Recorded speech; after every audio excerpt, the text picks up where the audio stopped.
All right, welcome to the next episode of Fight Club with Matt. I am here with my good friend Steven Willis. Steven, thanks for being here, dude. Thanks, buddy.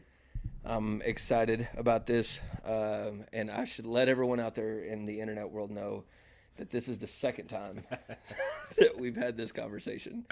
We recorded it once, and if I do say so myself, it's the greatest podcast that no one will ever hear because the audio didn't work. And and so here we are again, praying and hoping that the audio performs well this go around. And quite frankly, if I'm being truthful, I'm super excited to spend time and hang out with you again in such a short period of time. I appreciate it. Awesome. Well, thanks for doing this again. It's a huge blessing to me, and I know it's going to be a humongous blessing to those out there listening. Let's kind of kick things off. Why don't you tell the people a little bit about who Steven is, where you come from, what you do, anything you think is important to bring up here. Sure. Just a 37-year-old dude in Lubbock, Texas. Yeah. Grew up in west side of Fort Worth. We moved out to Aledo when I was 11. And then I came out here for Texas Tech. Met my wife. We've been married for nearly 14 years. We got 2 kids, a 5-year-old daughter and a 2-year-old little boy, and another boy on the way. So we're in the thick of it. Yeah. As far as little kids go. No end in sight for diapers or anything like that. Yeah. But yeah, so I mean, professionally, I run a private investment firm here locally. Our focus has been on real estate, kind of a extra focus on multifamily, so apartments and industrial buildings. We've branched out and done some other things like oil and gas and some private debt, some startup capital, Sure. things like that.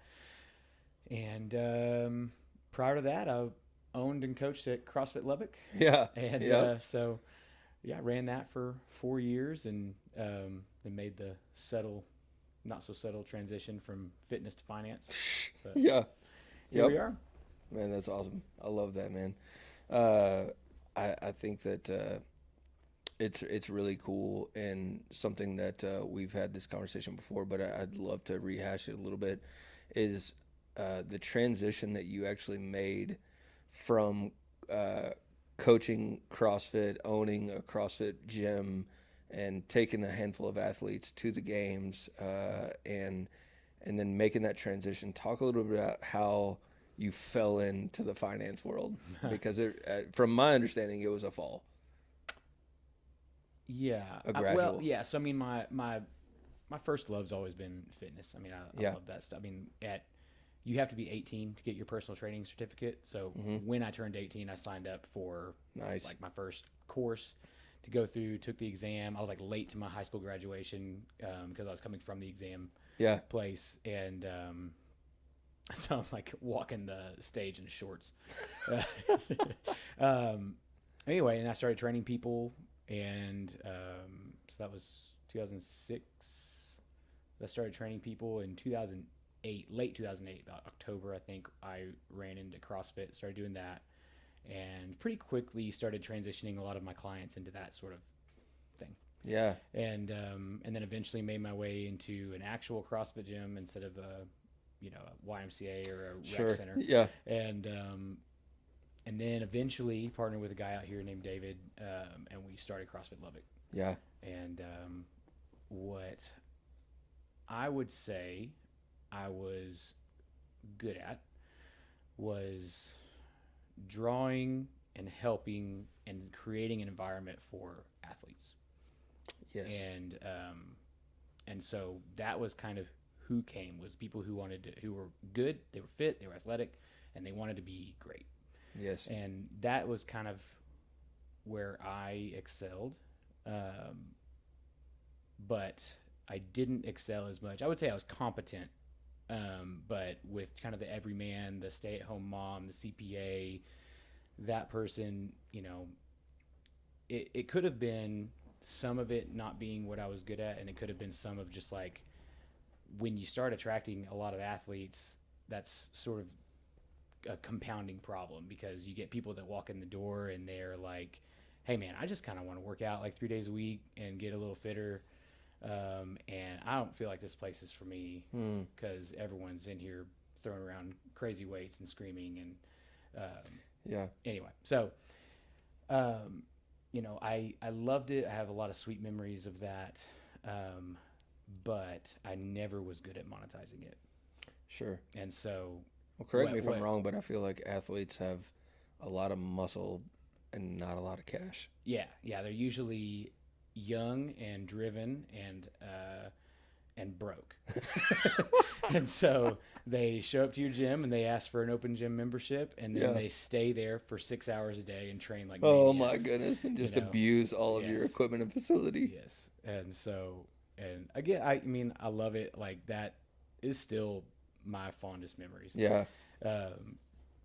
But you know, it's just one of those things that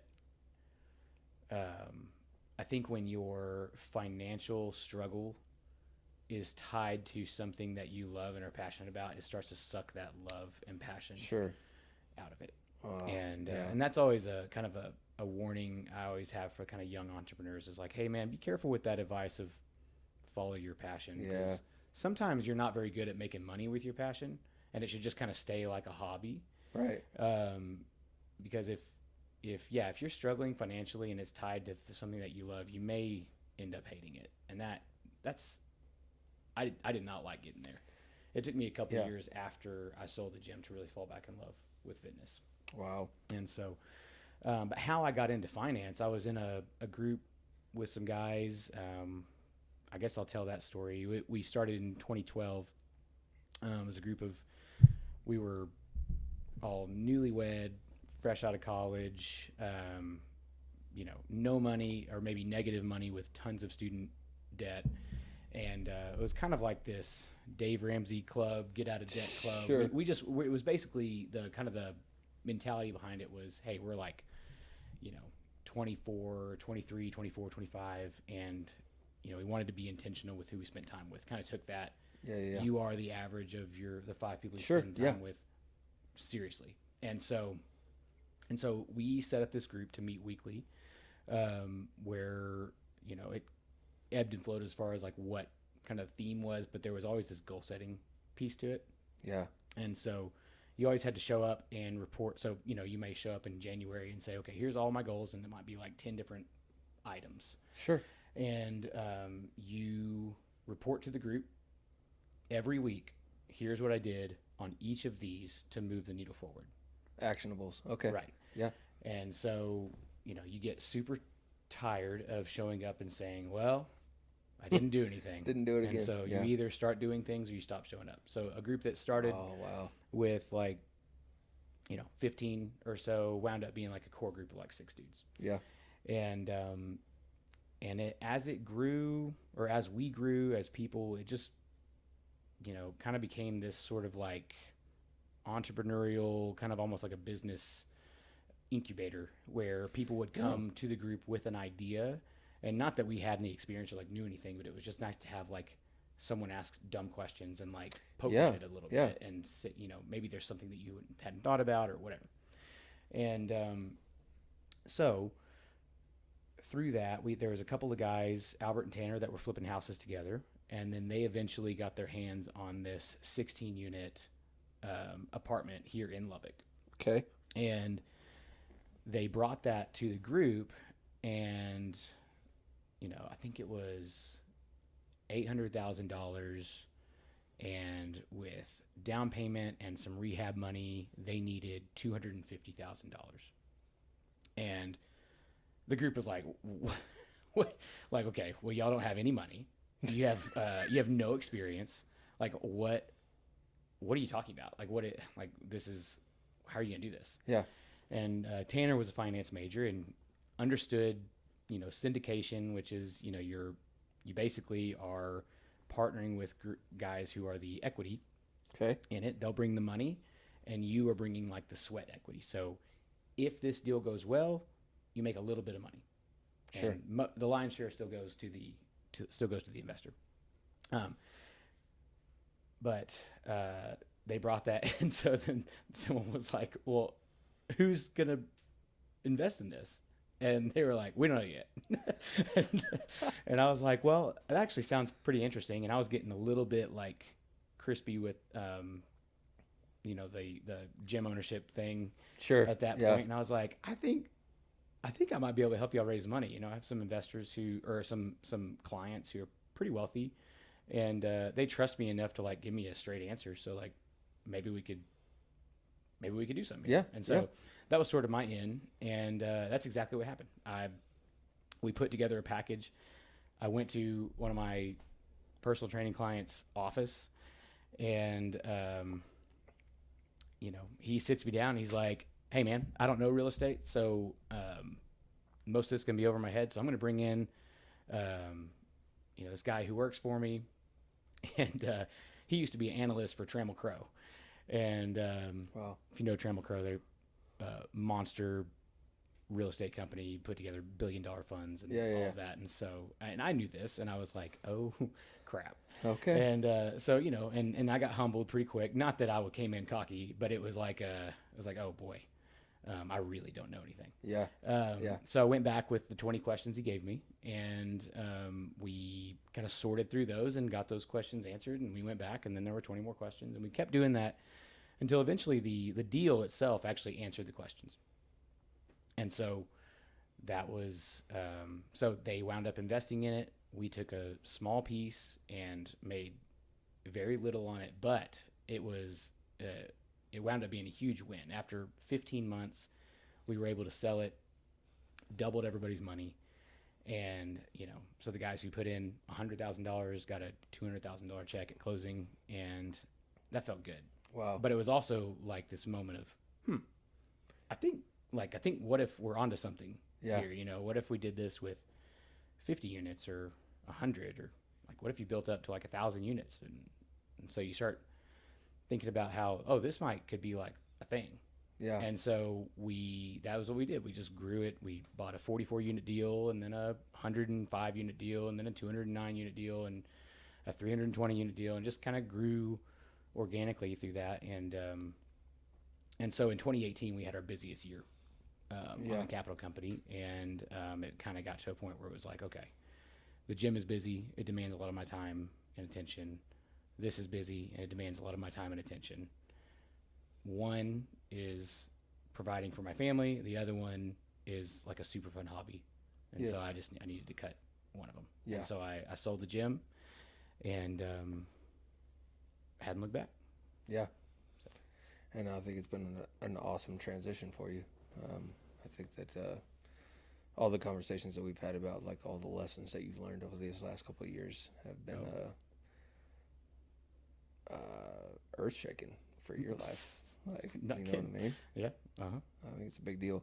Yeah. Something that you mentioned in there with this group of guys, which I think the very first time that you and I ever met and sat down, I don't even remember how we got sat down. It might have been me. Like, I might have sent you a text and was like, I would like to hang out with you. Can we go to lunch or something like that? Yeah. You were like, let's go to Cap Rock. Yeah. Okay. That sounds right. Yeah. That's right. We went to Cap Rock and we talked, and we shared so much life. And that, like, I look back as that was one of my favorite conversations that I ever had. Like, finally getting to talk with somebody that, like, I mean, I said this last time, I'll say it again.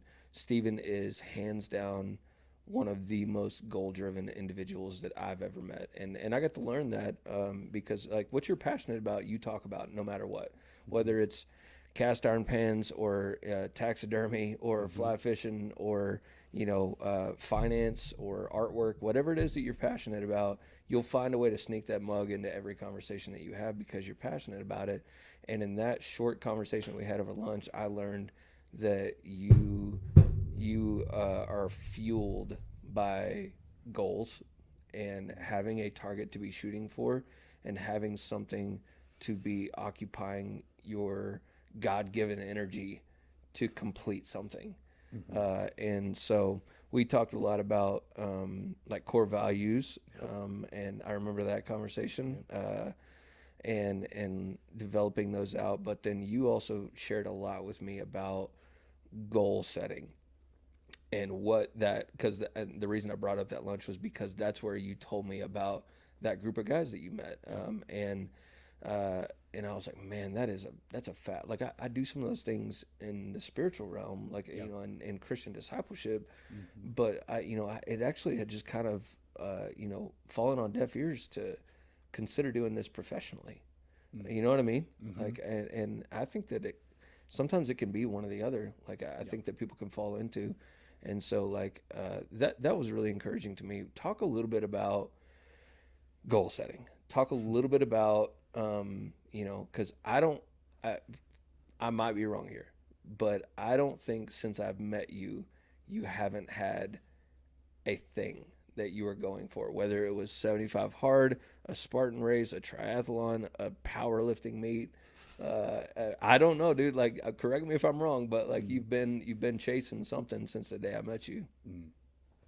Well, let me just real quick. That was also I left that dinner or drinks or whatever it was and just was like, dang, that was awesome. Yeah. We talked for like 2 hours and we spent like 4 minutes on small talk.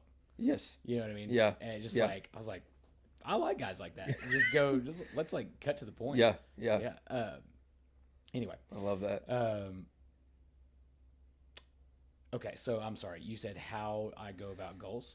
Yeah, I think probably what I'm looking for is like because what I know of you is how big of a deal goal setting is in your life, Mm. and I'd love you just have a lot of wisdom around goal setting. So share a little bit about what goal setting looks like in your life and why you pursue it the way that you do.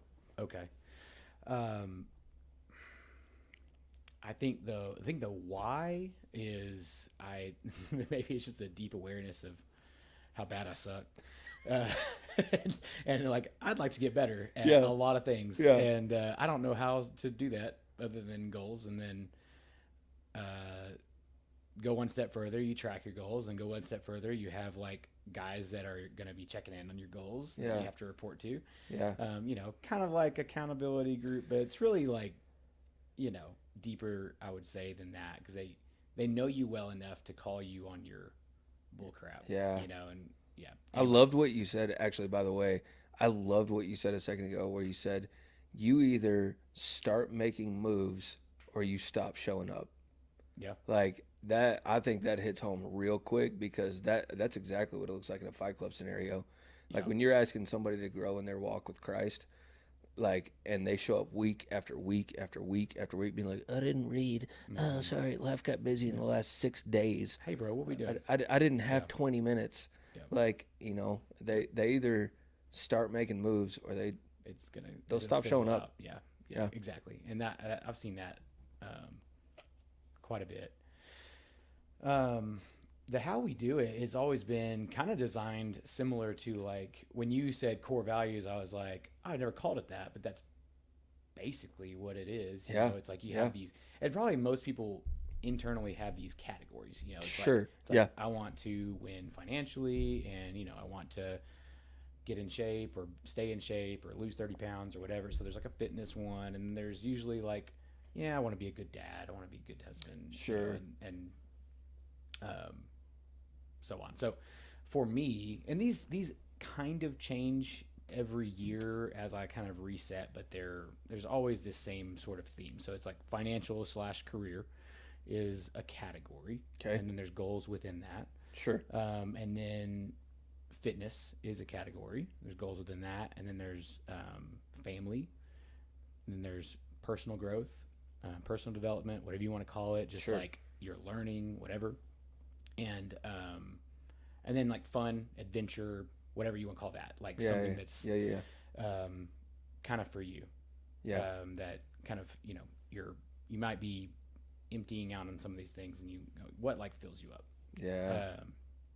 and so yeah, that is how I do it. The Eagles group that we had, it was a weekly meeting that became pretty cumbersome once people started having like multiple kids, and Sure. it just became nearly impossible. And so that group itself fizzled out. However, all of us are super close. We still have like Eagles group hangs where we'll just Sure. like a friendsgiving Yeah, sort sure. of thing, and it's beautiful because there's like 40 kids now or something. uh, but um, but now I have two of my closest friends that do it with me, and we meet once a month over Zoom, Yeah. and it's the exact same thing. We go through everything, and honestly, it's what I love about it is times like this time of the year. Mm-hmm. You know, it's May. The shiny has kind of worn off your goals. You know, Sure. you're not all that excited that you started this new habit anymore. Now it's like you're just in the grind of like, am I really going to do this? Yeah. You know, but knowing that on, I think June 6th or something, I have a call with these guys, and I'm going to have to say, well, I didn't journal very much this month because, like, I just really didn't want to get up out of bed. I really didn't feel like writing. Yeah. You know, and it's like, that's so pathetic. so, you know, like, just even like the thought of having to say that just gets me to like, just write something. Just write something. And, I've told people before, like, it's enough, like dudes that like haven't ever journaled before. Yeah. I'm like, dude, it is enough to open the journal and write out, I hate journaling, and I don't know what I'm supposed to be writing here. I love you, Jesus, and move on. Yep. You did something. yeah. I have a few friends, and you are top of the list of guys that have encouraged me to start that habit. That's awesome. like a this year thing. Like, I have never done that. Really? Yes. Really? That actually really, really surprises Yeah, me. that is a 2025 My Steve man. goal. Yeah. Hey. And it's going good. Awesome. But, yeah, I love that. But yeah, I mean that's the goal setting. Yeah. It's just, you know, if you don't do something like that, it's just when you set goals, you're just gonna wake up in October, November, and be like, kind of forgot about all of those. Yeah. You know, like maybe you kind of did one that like was work related because you have to show up for work or else Right. you get fired. Right. You know, but like it just you need a regular check-in. It's like any other discipline, you know. Of course. You would never do that with like your spiritual walk. Be like, I want to read the Bible this year, and then like not keep track of like what that takes. You'd be surprised. Like I feel like that's a lot of what I run into.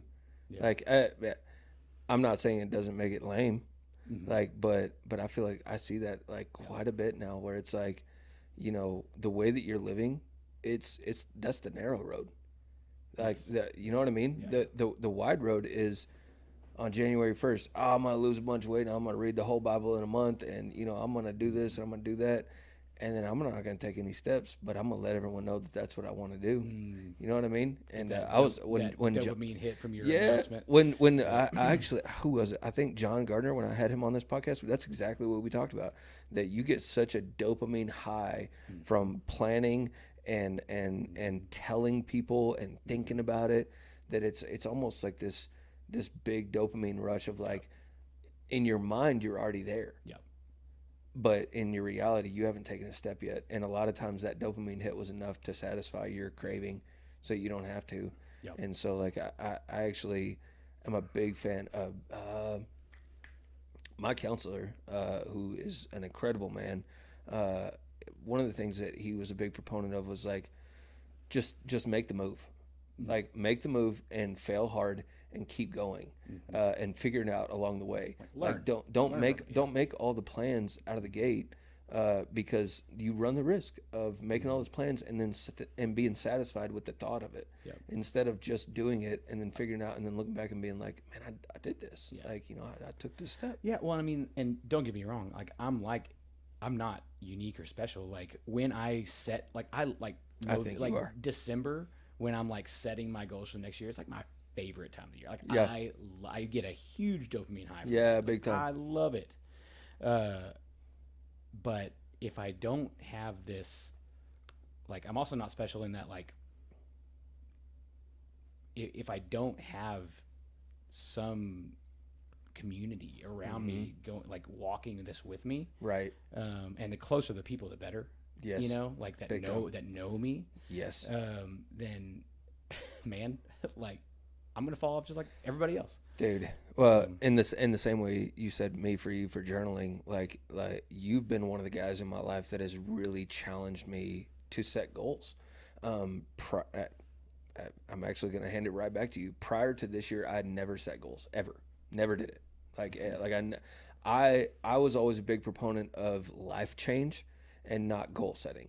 Like, so people would ask me to do 75 hard, and I would say no. Like, anytime that I got asked to do anything in that category, like, hey, we're gonna do this thing, we're gonna go do this race, we're gonna do this event, I would always say no. I would say no, I'm not. Or people would be like, hey, we're gonna get on this diet for the next 90 days, and I'll be like, absolutely not. I'm good. Like, I'm gonna count my calories and I'm gonna eat enough protein. End of story. Like, because that's who I want to be.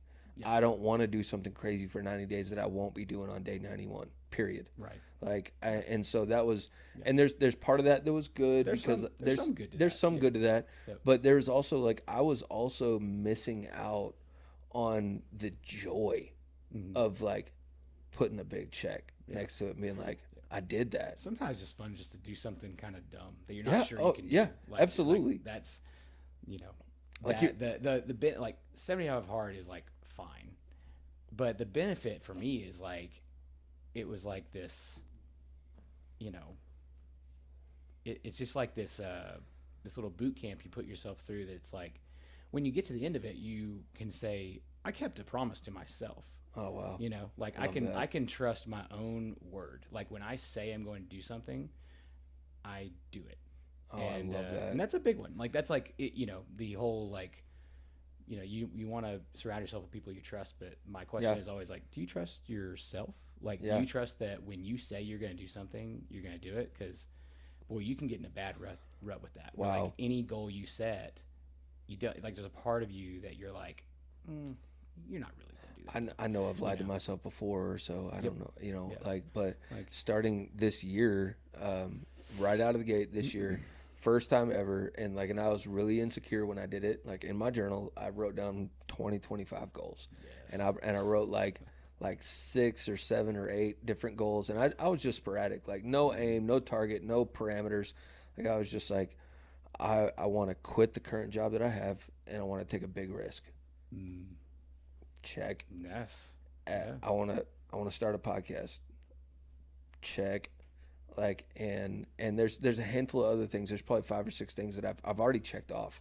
And, like, dude, I'm saying, like, the joy that comes from, I mean, I didn't actually have those words for it, but keeping a promise to myself, that's a big deal, dude.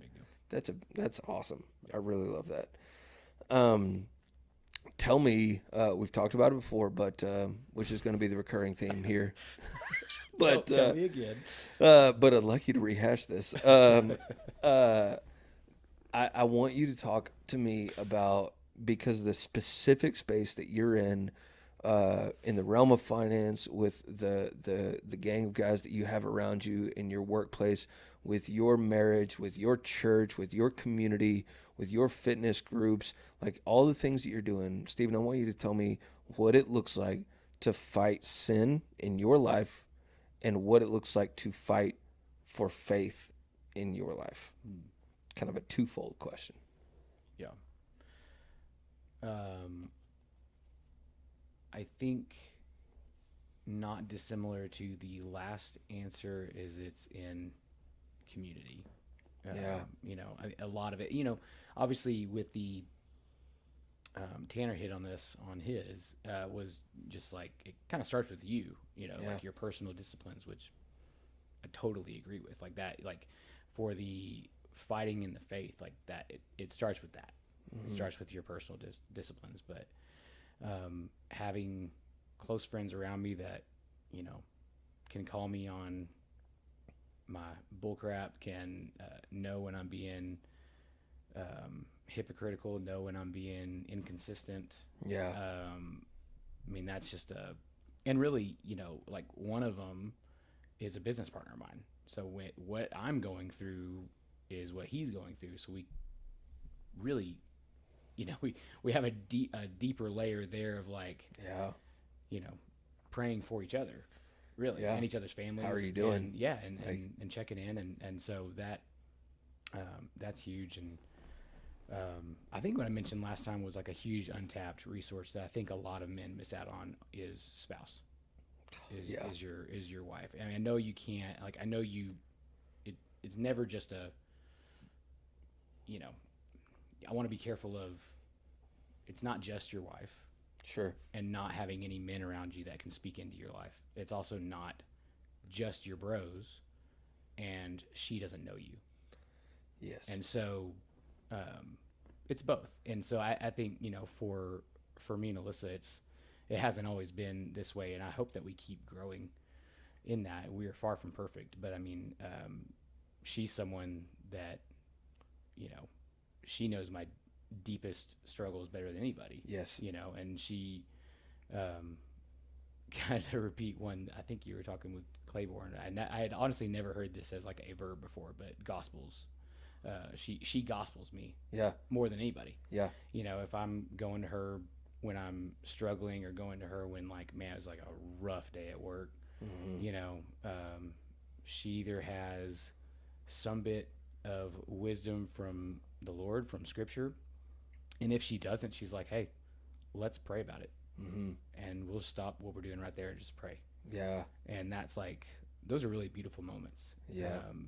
You know, because if I'm being honest, like a lot of times when the crap hits the fan, like one of the last things I do is think to even pray, which is stupid, but Yeah. it's that's real. That's like, I mean, you may have like one of those, Lord help me get through this, but it's not like you're not having those like deep, like you're really praying over the situation, you know, like, so anyway, rambled a bit there, but I love that. Yeah. I think that it's really good. Close friends and spouse and personal disciplines. The spouse piece, I think you're absolutely correct, and I think that unfortunately, like a lot of guys like don't take full advantage of that huge gift that's right there. And I'm even guilty of that at times. Like, you know, I've been on my own journey. Like, you know, Sabrina and I, we have like our quiet times with the Lord kind of at different moments. Mine's really, really early in the morning, and hers tends to be like when she wakes up a little bit later, kind of right before the kids get up, or at a time when I'm not even at home. And so we're kind of not together in that moment. That's kind of our thing, which I think there's value to that. But you know, there's two really big things that I specifically have been asking the Lord for answers on, and just asking for not direction. That's not the right word. Well, I'll just say I was in a job that I didn't want to be in, like, and I was ready to do the next thing, but you know, several of the moves that I'd looked at just weren't going to work out, and so I just kind of felt like I was stuck for quite a while. I mean, probably 2.5 years. If you know, I'm not in love with the idea of putting this out on the internet, because now people are going to be paying attention to the screen a lot more. But my eyes haven't worked well for about 13 years. And you know, everything's fuzzy. My corneas are messed up, and it's hard. And there's been many times where I've just been on the floor begging the Lord to give me enough eyesight to just read my scripture. Just let me, if one eye will work good enough, just let me close one eye and I'll be able to read it. And He's been faithful to give me just enough. But towards the tail end of that job, you know, Sabrina actually pulled me aside and was like, "Hey, you and I have been doing this kind of on our own, and like you've been talking to me about that book you're reading, Answers to Prayer by George Mueller, and like what would it look like if every single night before we went to bed, we just held hands, got on our knees on our bed, and just prayed together, both of us." And we just got serious about asking God for direction here, asking Him for an answer here, specifically, nothing else. Take me out of this job. And 2 weeks later, I was in a different job. That's crazy. You know what I mean? But And I mean, that's also, even if that hadn't happened, like, of course, dude, and I'm not making any statement that like, hey, you know, God's a genie in a bottle, and like you can, you know, I promise that if you just do this X, Y, and Z, He's going to give you this, Y, and Z. No. the formula. I'll yeah. If there was, I you know, whatever. But That's not the case. God only promises himself, which is more than enough, above and beyond all of our contacts and our problems. But I am saying that, when we began to, as a family, because like, I mean, the value there, like where two or more are gathered, there he is. You know what I mean? Like we're stronger together than we are apart. Like, and now I feel a deeper level of intimacy with my wife, who had enough wisdom to say, I see you. We agree that we want God to move here. Why don't we ask together? Why don't we uniform this thing together? And man, it has been one of my favorite things we've ever done. And I didn't lead it. You know what I mean? Yeah. Like, Yeah. like sometimes she's way better at leading some stuff than I can. And so I think that's a really good thing. You pointed something out with, you said it starts with you, and an untapped resource is your spouse, and then obviously like to have some dudes in your life. The way that I like to think about it is in concentric concentric circles. The most inner circle I would say is Christ, your relationship with Christ, and your spouse, right? Christ knows everything. He made you. Your spouse knows the next most of you, right? And it can be irritating because she knows you so well that she sees a look on your face and she's like, did it happen again? You know what I mean? I don't even know what it is, but did it happen again? Like she knows you to that point.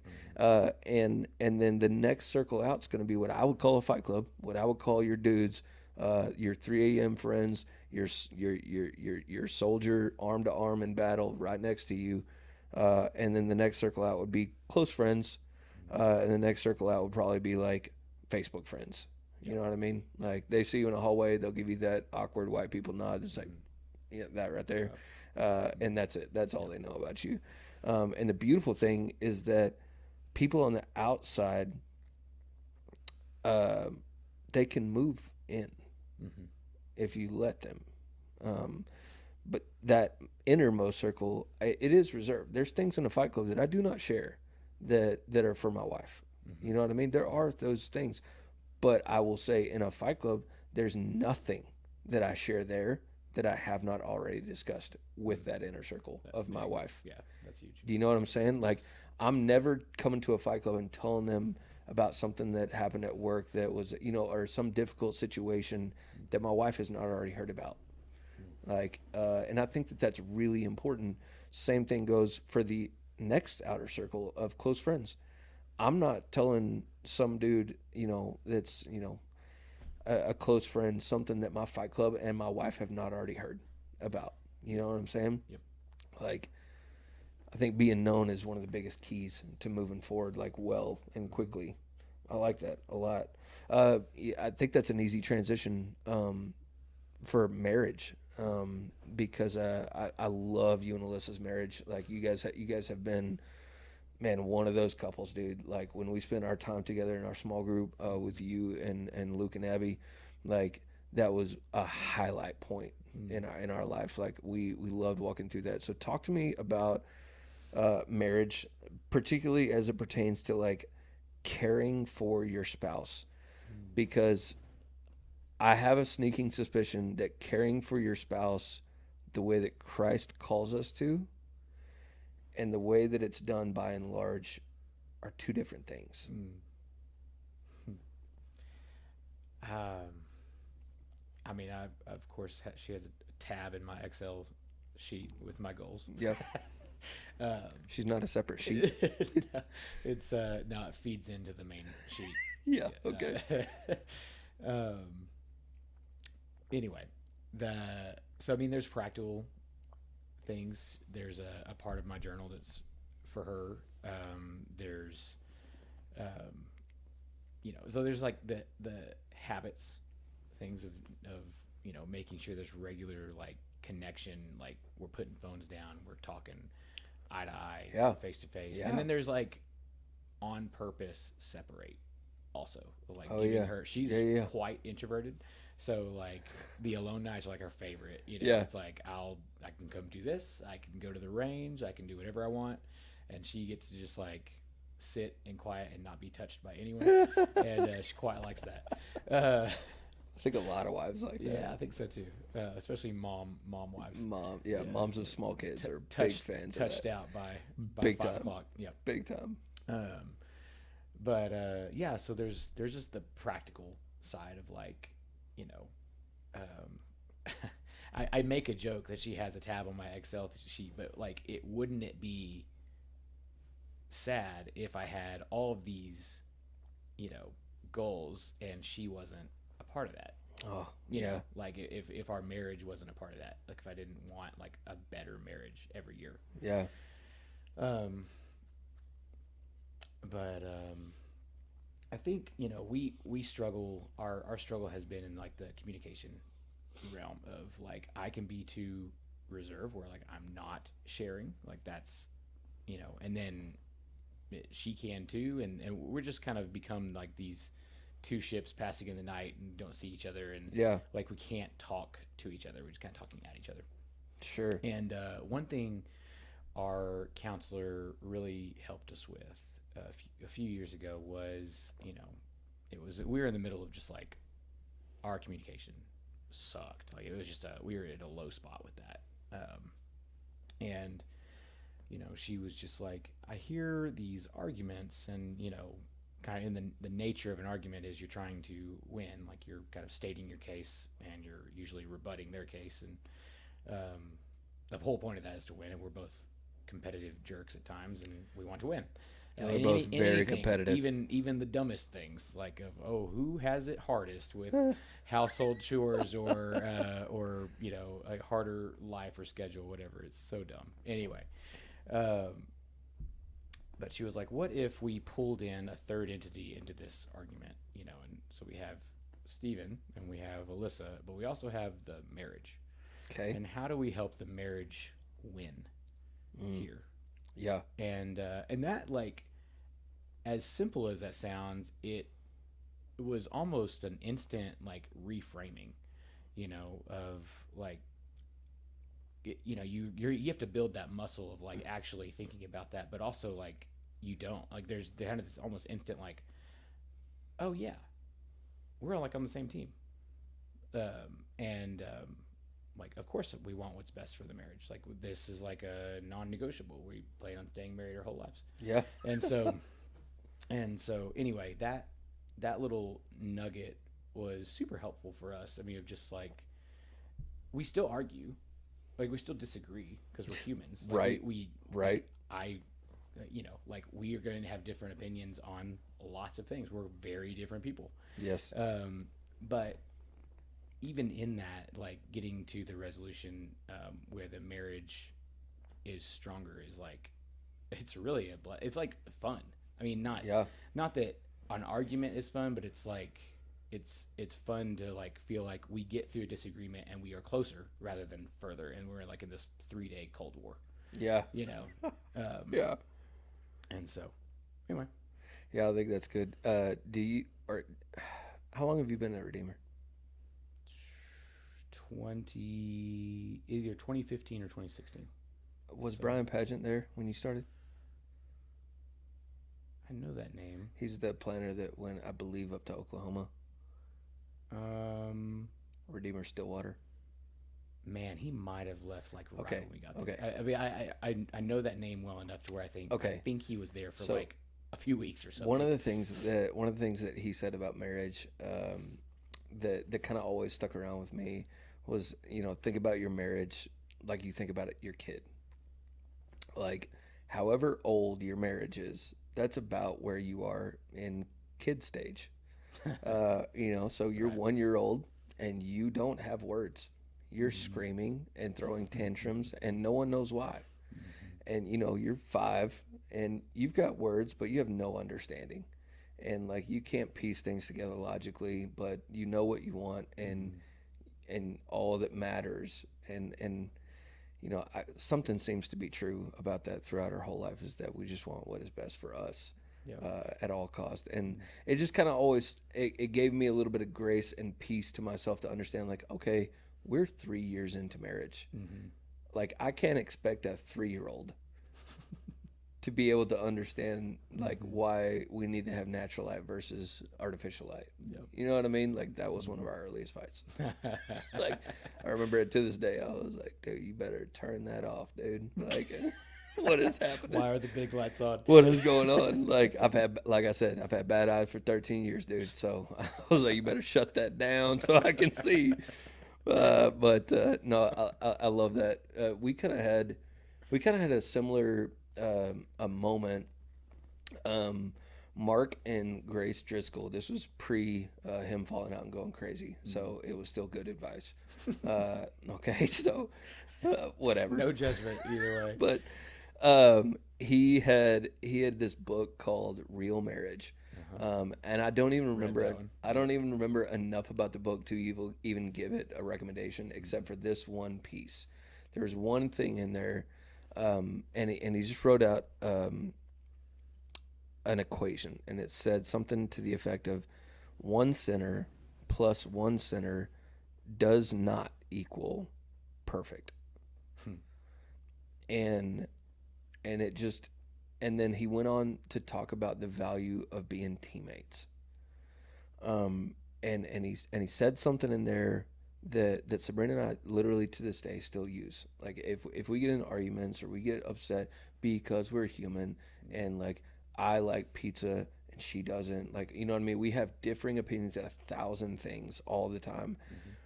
Is like if she gets upset at me about something that we disagree on, and like she's seeing red, like I'll try to lean in, or she'll lean in. She's actually better at doing this than I am, and say like, hey, pause the conversation. I want you to know I'm on your team. I want you to know that I don't want to win. It's kind of like you were saying, I don't want to win here. I want you to know that I want us to win. I want to be on your team fighting against this thing, period. And this thing is usually my pride. You know what I mean? Like that's usually what this thing is. And like my like gotta be right kind of thing, you know, like that issue. But that's always been helpful. And I really, I like that. You know what? Like this isn't even on the run sheet. This isn't even something we talked about last time, but I think that it's worth talking about here because I missed out on it on the last one. Counseling. Tell me your experience with counseling. If it's something you'd recommend doing, why it matters. Just talk about like mental health and going to counseling and that kind of stuff. Well, I'm married to a counselor. So that's one. But turns out that that skill is not useful inside the marriage. You don't. That same muscle just doesn't work. It's like being a fitness coach. It's you're like not in charge of her fitness. Out. Yeah. Yeah. So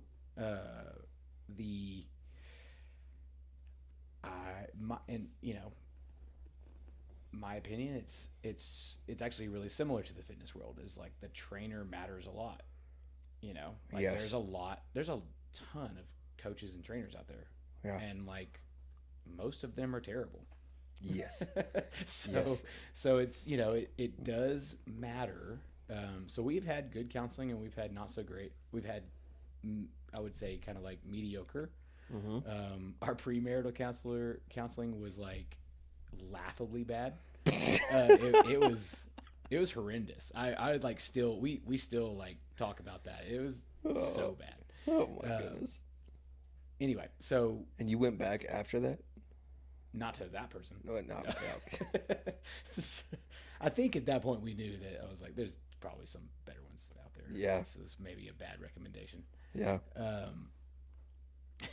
Anyway, there's a whole story there. But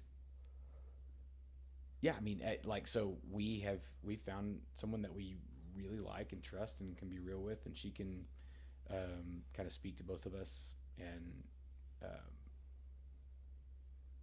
just a good kind of fairly seasoned counselor. But I guess sorry, I got lost in that story. The value of it, yeah. I mean, sometimes it's just helpful to have like an outside look. Yeah, you sure. know, just someone who's not in the middle of it seeing red. like you said. Yeah. Like maybe Yeah. it's just nice to have someone who like. There's really no. They're gonna get their $125 regardless. There's no Sure. consequence to them if they say, "Hey, you're kind of being unreasonable," you know. But if you say that and they're in the middle of seeing red, it's not so great. So it is super helpful, especially if both are willing to be vulnerable in that scenario, um, and both are willing to like are open to change. Mm-hmm. That. So I'm talking specifically marriage counseling. That like Yeah. I have talked to people who have gone and it's like one of them is like not ready, or like if you know the wife says something in the counseling session that's like not approved, then it's like this big betrayal, and now it's like worse. Oh yeah. And it's like you have to go in and there's no real rules. Sure. We're gonna be real. We're gonna lay it out there, and do we want to fix this or not? What's the point of going in if you're not going to open the hood? Right. Exactly. You know what I mean? Yes. You Exactly. can't take it to a body shop and be Right. like, "Tell me what's wrong with this engine." Uh-huh. You can't look in. Yep. Yep. Yeah. That's It's like going to a personal trainer and be like, listen, I really want to get in good shape, but like, here's the deal. I'm not counting calories. Like, don't talk to me about nutrition. And also like I'm really against burpees and rowing and running, and I kind of just don't want to get my heart rate up. Yeah. And Okay. it's like, okay, well, great. I don't have a whole lot to work with here. Okay. And so you can just pay the money and not get Yeah. results. Absolutely. And so, Here's how much it'll cost. You can go sit down over there, yeah. and in an hour you can leave, and that will be as much as you are willing to do. Yeah. Not bad. Have you only done marriage, or have you done one-on-one? I've done one-on-one a couple of times, and it was helpful. It was in the context of like marriage counseling. It was like, hey, I need help with this part. Like I don't know what to do here. Okay. And they were helpful too. Yeah. Yeah. Yeah. We so I had never done it. I did it as a kid, like through like this family thing that my parents made me go to, and obviously hated that. Like hated that. That's set up for failure. Yeah, dude. I mean, I was already like a rebellious kid, and like I had to go to this lady that was like this Christian family counselor, and I was just like, this is the lamest human I've ever spoken to in my life. Like, and I can't believe she wants me to walk outside in the park with her. Like, just the worst. So hated that because I'm a man, and men historically hate doing things that they didn't pick to do. You know what I'm saying? Like we like to be the one that made the choice. Yeah. But so my wife did counseling. She went through some really, really tough things about 5 or 6 years ago, and she went to counseling to kind of walk through those things. She and I had gone about as far as we could go through that, and it ended up being a really cool thing. It was something that she had asked me about doing it, and like for whatever reason, I had just kind of been against counseling. Like I really, because I've always been in this like not always, but 16 years in the discipleship realm. I was like, I didn't really see a huge value with it, and so, but I ended up just being like, you know what? Again, I'm on your team. If you think this is going to be cool for you, like I'm in full support. Like go check it out. And it changed her life. Like, I mean, in a lot of ways, like it gave her tools with specific mental issues that like she'd never had before, that she's doing incredible at now. And so anyway, she highly advocated for me to go to counseling, and I did not. And man, like she didn't nag me about it by any stretch. She's a very loving wife. I would never use the word nag against her. But she did like bring it up every now and then, like, hey, you should check this out. I think you'd really like it. Like, and again, I said no, and then like 3 years. Matt, you get to talk for an hour. Yeah, but I have to pay for it. That's true. It's like no, and so 3 years goes by. Okay. And it was just kind of one of those moments. I was driving home from work. Work had been a nightmare situation at the time of my life, and I was on my way home, And I just had this thought in my head, and I was like, what are you doing? Like what? Your wife has got the Holy Spirit. She like, and she's in love with you. Like she wants what's best for you. And it just brought to my mind. I was like, she's told you that counseling would be awesome. Why would you not listen to her? Because I'm a prideful, rebellious idiot. And I just had this like humbling moment in my car on my own. I'm on the drive home, and so I literally grabbed my phone. I didn't even know where to start. I was like, I don't even know counselors like at all. And like what little I know about them, I'm not interested at all. When she asked me to do it, I was like, dude, I got the Bible, the Holy Spirit, good friends, and a brain. I'm good. I don't need this. So, but anyways, I grabbed my phone and I actually texted Dusty Thompson, the pastor at Redeemer. And he was the only resource I could think of in this realm that could maybe help here. And I was like, hey, dude. Someone you would trust is Yes, right? absolutely. And so I was like, hey, dude, any idea on who I could get a counselor? And he asked me, is it for you? And I was like, yes. And he was like, I have the perfect dude. And he sent me this guy's info. And I'm so thankful that that's the route that I took, because if my counselor, his name's Will, he's an incredible dude. If he had not been exactly who he is, and the first meeting didn't go exactly the way that it went, like when I walked in, he had all the developmental books that you and I would share in common that we've read. He had every single one on his shelf, and like all of the theology books that you and I would share in common on his shelf, and then like 1,000 books that like he had researched in the space of counseling. And I just knew I was with my people, and the way that he started talking to me immediately related with me, and I was just so grateful that I went there, because one of the things that he pointed out in that first meeting was, I wasn't necessarily in the middle of a train wreck, and like he pointed out, he was like, hey man, I think this is a really cool thing that you're here and you're not seeking solace after a train wreck, because that's usually the men that I see. Most men don't accept help until they're bleeding out. And so I've been seeing him for about 18 months now, and like awesome. a lot of the things that have taken place in my life are by and large because like he's also in line with like those dudes that will just be like, hey, why are you not doing this? Like he's not the guy that will just ask lots of questions. Like he'll lean in and be like, that's a dumb thing to do. Like I love that conversation. I love when people are bold enough to stand out and say like, that's a dumb thing, don't do that, like do it this way, like challenge me in things that I'd be uncomfortable with. And that's really cool. I think that actually shifts the gears really, really easy for the next conversation that I'd want to have with you. Talk to me and to the people a little bit about trusting God when everything sucks. I know that you and I specifically have had years of conversation over this, but talk to me about trusting God when life sucks. Yeah, it's I mean, there's no easy part of that. I think that, I'm as stubborn as anybody, and so it takes,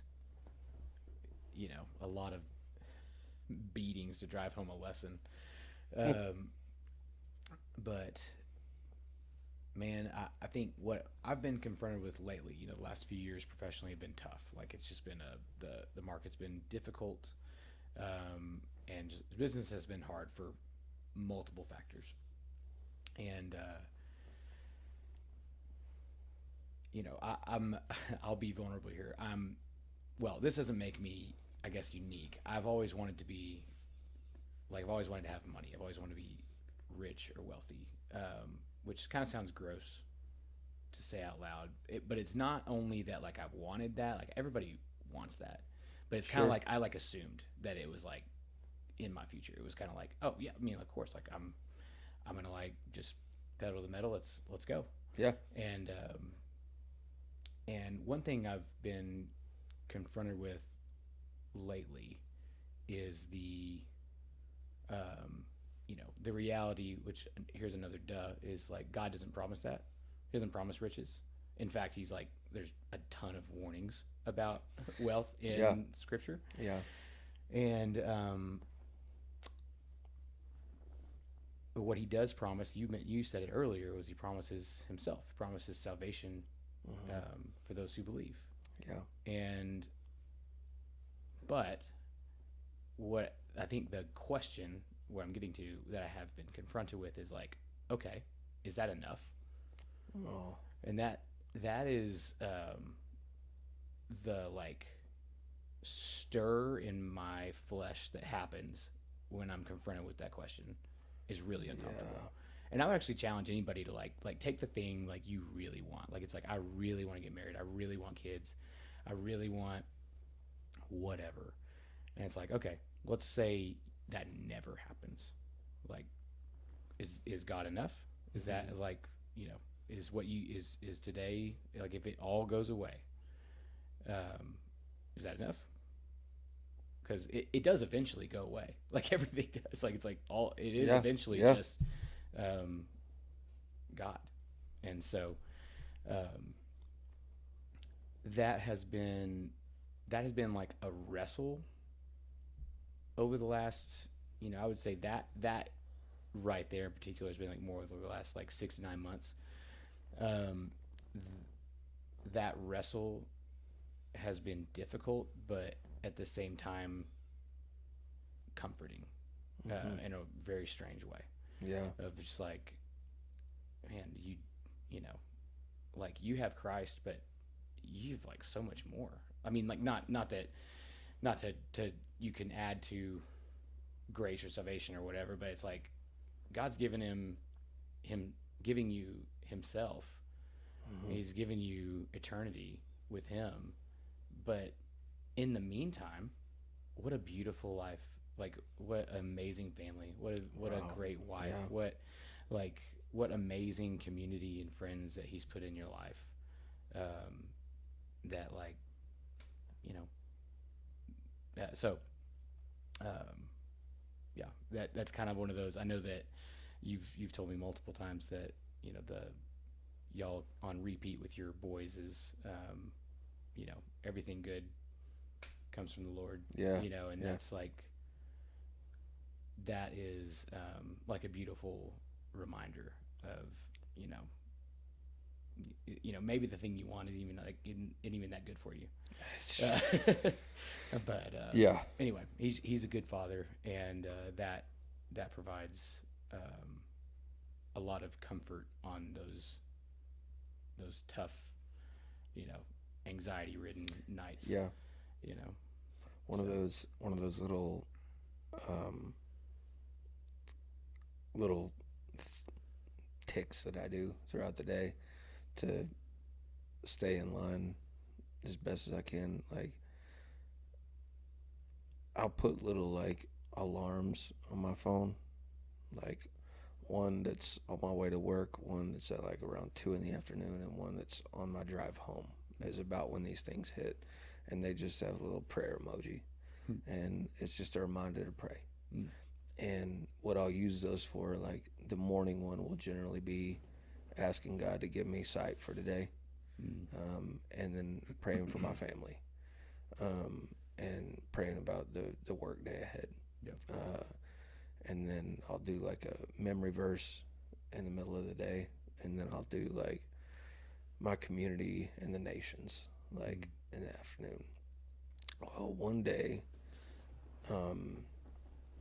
I was kind of confronted with kind of what you were talking about. I was on my way to work at my previous job, and my alarm went off to pray in the morning. I didn't really feel like doing it. Like, you know what I mean? I just want to snooze, turn back on Metallica or whatever was playing. That's like, and I just let the alarm keep playing, and I just turned the volume down, and I just did it. I just tried to lean in. I didn't really know what to say. Pray for my sight, and I pray for my kids, and I caught my prayer halfway through for my kids, and I caught myself saying things like, God, I want you to provide for them. God, I want them to have this kind of life. And I caught myself praying for things for my kids. And I mean, it just felt like, honestly, it felt like the Holy Spirit just stopped me right then, right there, and I got quiet and just convicted. And I just said, God, I don't care what they have. I don't care how successful they are. I don't care who they marry. I don't care if they marry. I don't care what they get, because I know after what you've shown me in this short period of time that if they have you, that's all that they need. So I pray that they have you. You know, like, man, it's a hard thing to walk through because, like, yeah, I mean, especially if we're talking to somebody who has it, like, I mean, they're not hurting for much right now. And it's a hard conversation to have this with that person and say, like, God's going to be everything you need. And they already feel like they already have what they need, kind of thing. Yeah. But man, it's a harsh reminder that, like, everything you have is just that far away from being taken. You know what I mean? Like, your job can suck tomorrow. Like, you can lose it tomorrow. Like, your marriage can end tomorrow, today. You know what I mean? Like, something terrible can happen in your immediate family, your extended family, your job, your circumstance, your community. Like, we're all just one breath away from nightmares. And it's like, when that happens, you know, his promise is to be all that you need. Like, and I think you're absolutely right. I think that it's worth time and consideration for every man to ask, like, if I didn't have any of this stuff, or if I don't ever get any of that stuff, I know that you're going to be enough. Like, and pray that you don't have to live the life that a lot of us, myself included, have lived, where he's taken a lot away. You know, like, I'll be vulnerable on here, since you are. I will too. I feel like at least most of my guests have gone through a moment where they've been vulnerable, and I actually caught myself. I was like, I don't think I've actually been that vulnerable on this thing, even though it's my deal. Whatever. With my eyes being as bad as they've been, for 13 years, which is a long time, to not see very well, and it's progressively gotten worse in the last, like, 2 to 4 years. I've laid on this floor and I also don't produce tears, so this will be funny when you hear it. Crying on the floor in metaphorical tears. You know, I just look like a Kardashian when I'm crying, and just an ugly face, and that's it. But just begging the Lord, like, please give me some sight. Please give me some sight, and I don't get it. And there was this moment recently where I sat down before the Lord, just completely busted up, man, because, like, sight is one of those things that it's I'm sorry, it's hard to talk about, but it's one of those things that, like, you take for granted, that you just get to pick up a piece of paper and just read it. Whereas, like, I have to be right here, like, to see big bold letters, like, and you take it for granted. But that's neither here nor there. I'm sorry, but I got to this place after years of praying for it, where all I was asking for was for him to fix it. And my prayer shifted about 6-7 weeks ago. I sat in this chair and I just put my hands out and I just said, I don't care if I ever see again. If this is what you're calling me to, I know that it's that you're going to get glory from it. So use me in this blind state. And again, I'm not making some claim to he's a genie in a bottle and this is how it works. But tomorrow morning I go to the doctor to get the lenses that fix my eyes. After 13 years.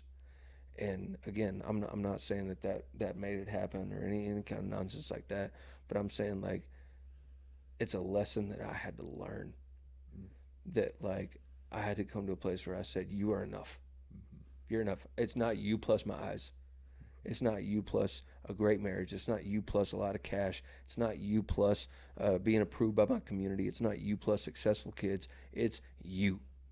And you want all of me. And it was finally in that moment where I just said, I don't need that. I've got what I need. Like, I think it's a place that I would encourage every man to go to. Yeah. Unfortunately, it often, almost always takes being broken to that. Doesn't it? It just, God doesn't. Or maybe we don't necessarily grow character and comfort. It's always It's always through the muck and the mire that God's chiseling away at this person. There is you just made me think about this. There is this you've seen the movie Wanted with Angelina Jolie and the guy that plays the professor in X-Men? Yes. James McAvoy, where they bend the bullets. Yes. Okay, I'm not advocating the movie here. It's a good movie, but whatever. There's this scene where James McAvoy's character is like in the fraternity's training ground, whatever, and he's trying to learn how to be an assassin, like one of the guys on the team or whatever, and it's not going as fast as they need it to go. So they put him in a chair with the repairman, I think is what they call him, the guy that just punches him in the chair like a whole bunch of times. And there's supposed to be some kind of learning that's happening to make him mentally formidable to adapt here. And so he busts him up pretty good, and he's kind of taking it seriously. He's not really, like, he hits him in the face, and he's like, hey, why are you here? And he's like, I don't know, to kill people or to be part of this thing, like, I don't know, to bend bullets, like, and he's answering these silly questions. He keeps getting hit in the face, and then Angelina Jolie steps in and she takes over the punching, and she starts beating up on him real bad. She says, why are you here, hurting him real bad, and he keeps saying, I don't know. And she puts on brass knuckles and she punches him in the jaw. And it's this whole scene was over to the side, and he's completely out of it. And she says, why are you here? And like in pain, like with a broken jaw on the ground, blood everywhere, he just screams, because I don't know who I am. And it's from that moment on that he begins to build into who he's supposed to be.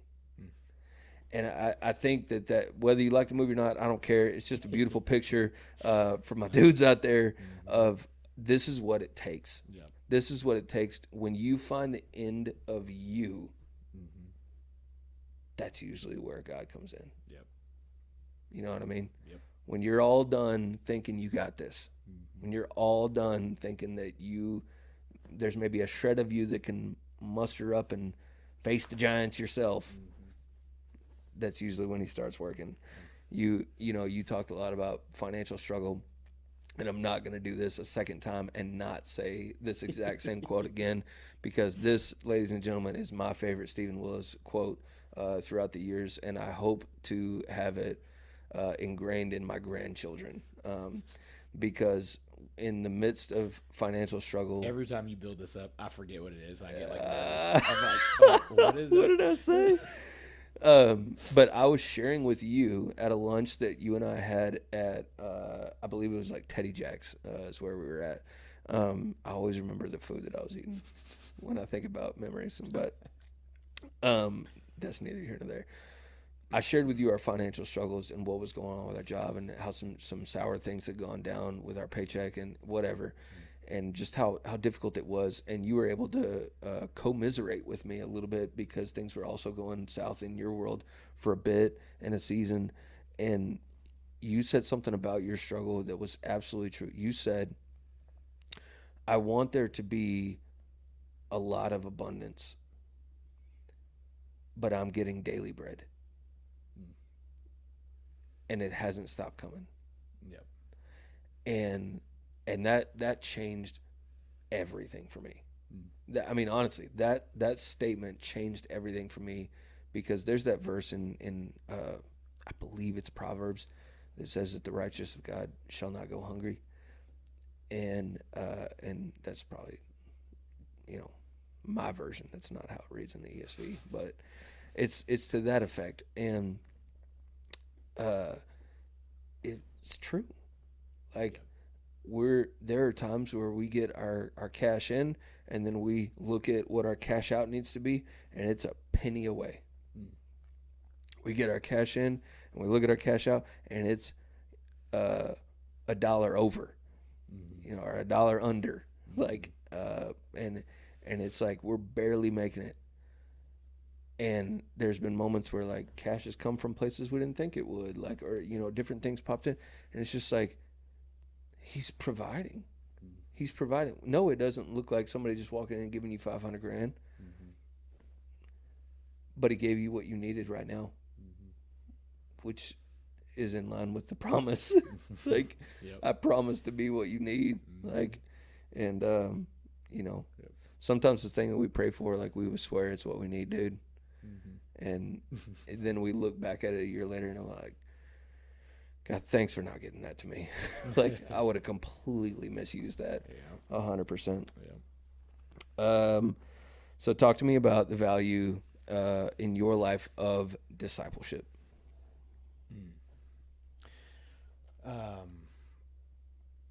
Alyssa has this phrase. It kind of came from so what got her into counseling was she's battled depression for a lot of her adult life, and she went through probably one of the darkest depression spells and came out of it, and kind of through like learning in counseling. Anyway, she was able to kind of use some of that, and something that she came away with was God doesn't waste anything, and that's what she says all the time, and it's one of those just like Alyssa tapes that gets played a lot. Yeah. But it's true. It's like God, those trials are there to for your sanctification, like for your good. Yeah. Ultimately, it sucks going through it. Yeah. But so one, kind of thinking through that question is, okay, God doesn't waste anything. We ought not waste things, too. Wow. Like, if God has, grown you in a certain way because of these experiences He's allowed you to feel, you might be uniquely equipped to help others. Like a classic model of that is Alcoholics Anonymous. I grew up in an alcoholic home, which, and so they going through this like sobriety journey of like, you go and you get sober, you get right, and then it's like one of your first things once you're like stable and sober is you are now a sponsor helping current drunks, and it's powerful because you might be on day 1000 sober, and you're talking to someone on a regular basis who's on day 1. They're trying to get that day 1. Yeah. And they're trying to string together a few days, and it's so you're walking through kind of the depths of this condition basically with somebody, and you get these kind of fresh eyes constantly, so it gives you this perspective of like, man, it can like renew your gratitude every time of like, thank you, Lord, for delivering me from this. But He can also redeem that by using you for others. And so if you've gone through infertility or miscarriages or financial hurt, everyone has a story to tell. Yeah. And everybody is, uniquely positioned to help someone else. Yeah. And so anyway, that would be my... Man, that's crazy. The infertility and miscarriages thing. I know we mentioned that last go around, but like that was something that I walked away. That was one of the pieces I was so bummed that the audio didn't work on, because like I wanted to re-listen to it for myself, because like that was one of those things. We dealt with miscarriages. You guys dealt with infertility, and and it's like one of those spaces that it's a club you don't ever want to be in, and when you get in it, you realize it's a big club. It's, you know what I mean? And it's because that's exactly what it was for us. Like nobody had ever talked to us ever about it, ever. And then we went through it, and we were like, "Oh, us too, us too, us too." And I was like, "Where were you guys?" Like we thought this was like a random one-off thing, and it's like I don't remember what the stat was, but it was like 1 out of 3. Yeah. It might be 1 out of 2 now. Like I mean, it's a big deal, and it's just yeah, that's one of those tough moments, man. I think that is a really big piece to draw out when it comes to like, hey, I've grown here. The next step should be growing more. Should be giving this to someone else that was where I was 1,000 days ago. Yeah. Like, and if that's not the next step, I would make a strong. I would question pretty hard as to whether or not you've taken the step, because if being brought out of something difficult or like growing in your faith when you were stale or stagnant or non-existent does not lead to, oh, I finally found something, and there's 1,000 other people that are scrambling around just like I was. Like I'd be a fool to not go give this out. Like, and I think that's a lot of how discipleship works. Yeah, I mean, and we've hit on it. It's just another way of saying it, but that's just the experience of going through infertility for us.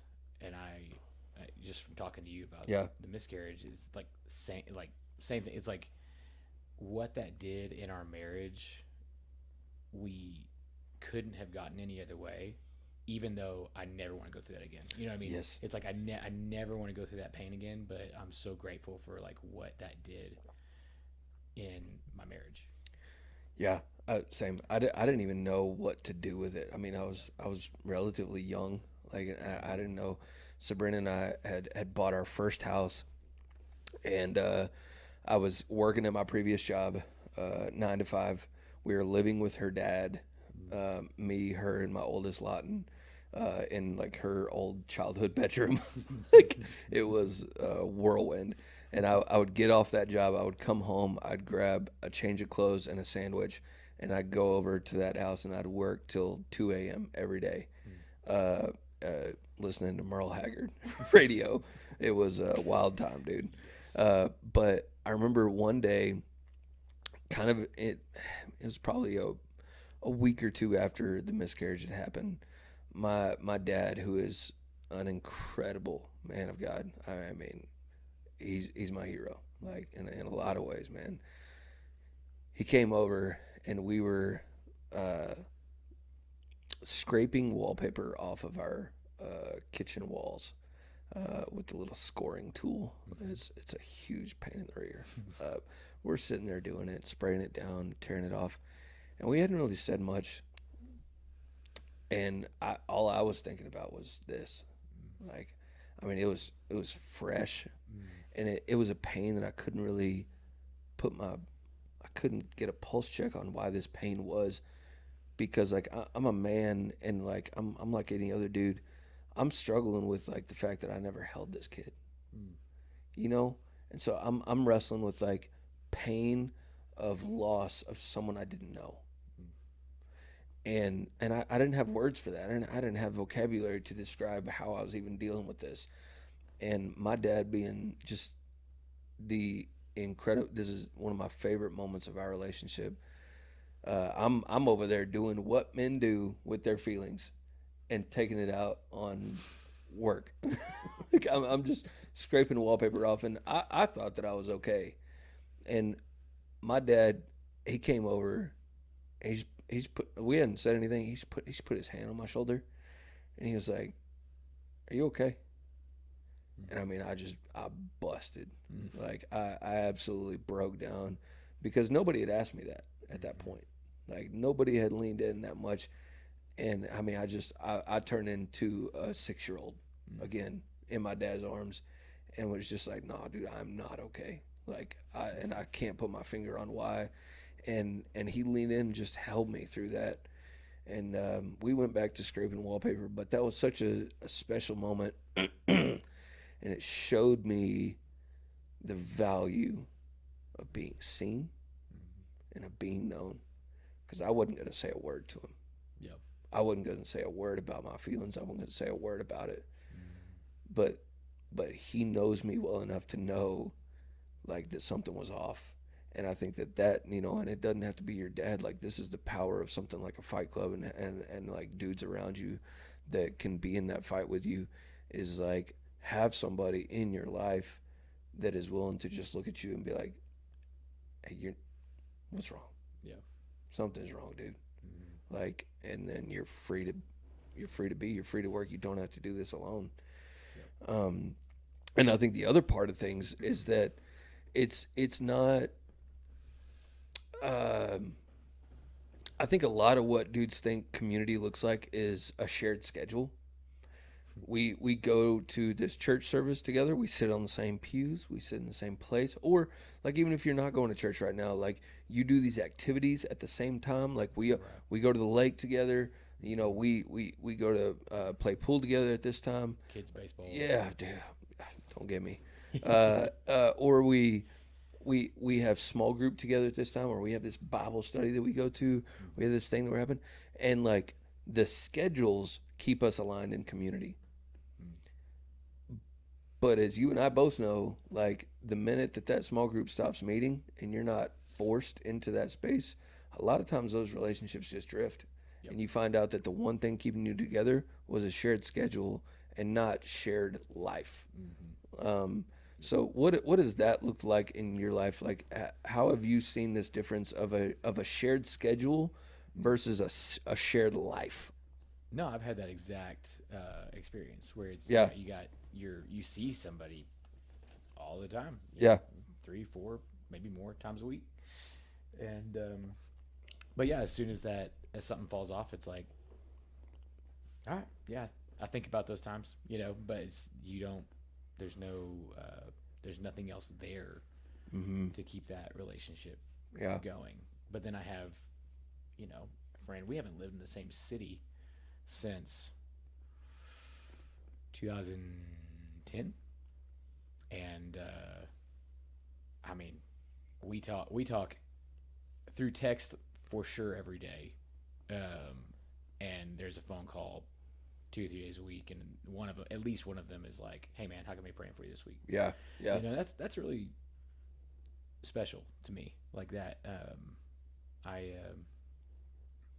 Yeah, it's one of those that, like, yeah, I mean, I wish we lived in the same city. That would be nice. Well, but that's work. Yeah. That's right. work. Yeah, exactly. You have to be, we are both busy. We both have young kids. It's like, you got to be intentional. You got to, like, find ways to, you know, stay connected.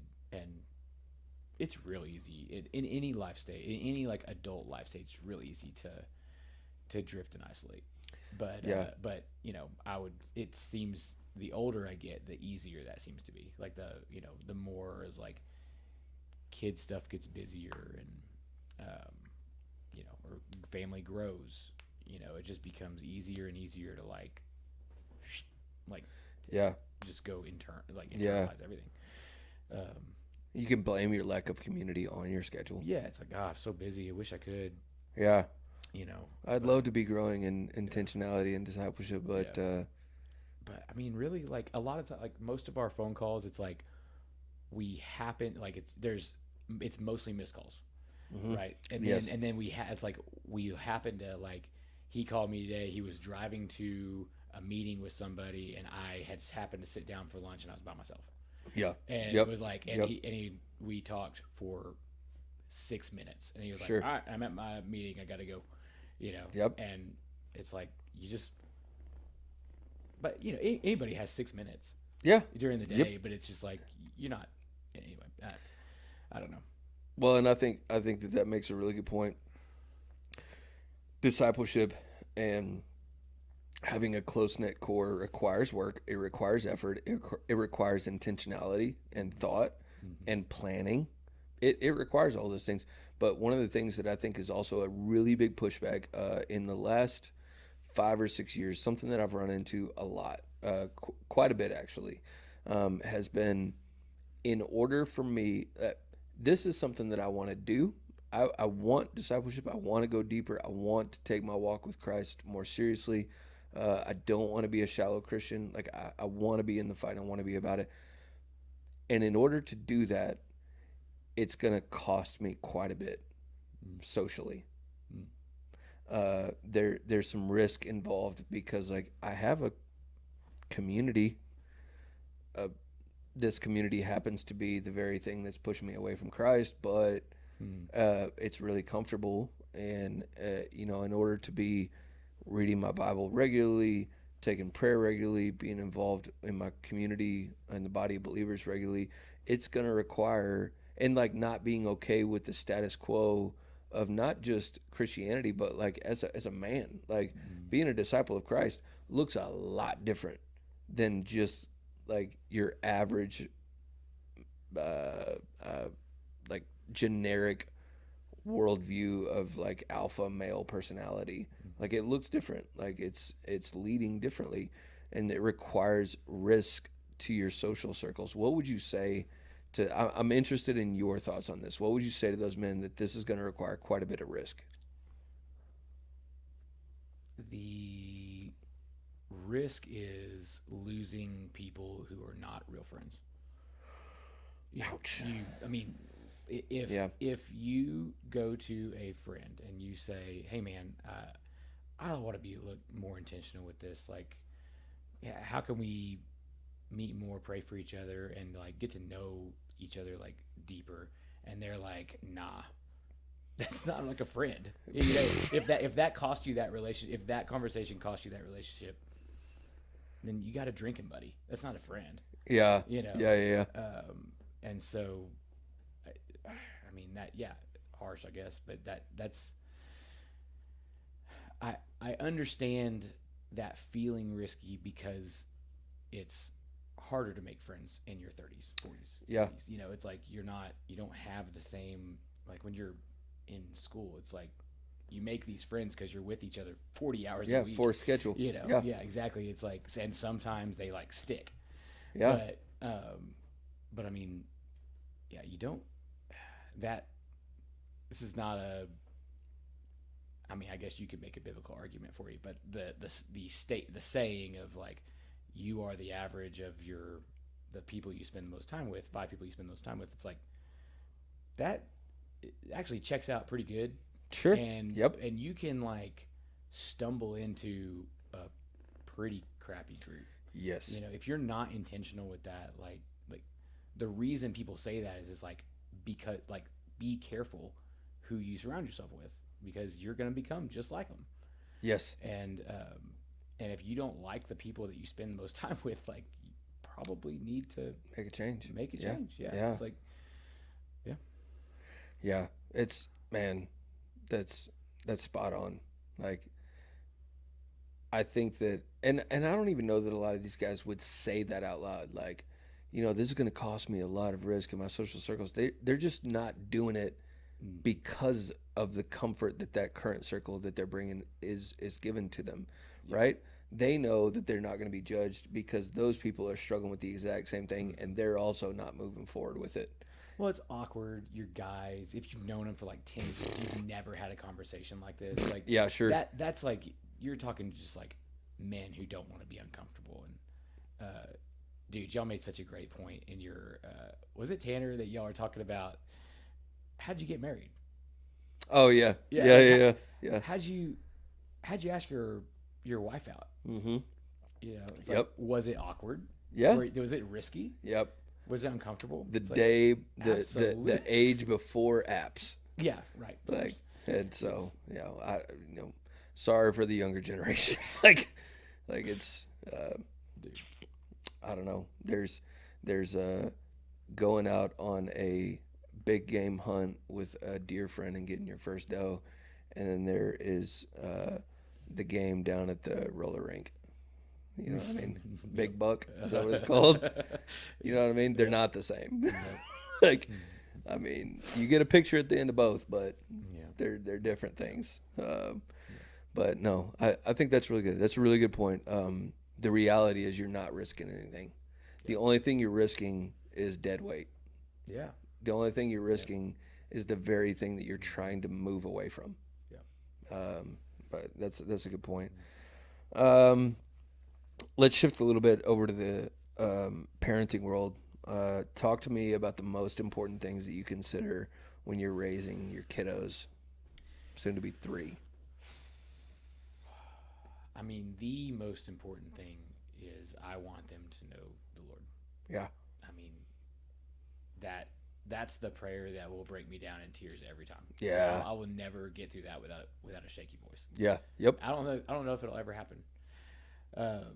That's a good thing. It's yeah. I mean, as far as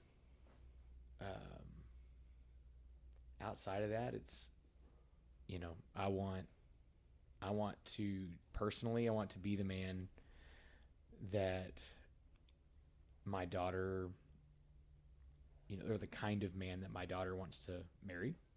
Yeah. I want that to be I want that to be a high bar. And then I want to be the man that my sons want to emulate. Yes. And I want that to be difficult. Like, I want both of those things to be intimidating in a good way. Yes. If that makes sense. Like, Yes. you hear guys, and you've kind of alluded to that a little bit, but I hear guys that'll, every now and then I'll hear them say, man, if I could be half the man my dad is or dad was. Sure.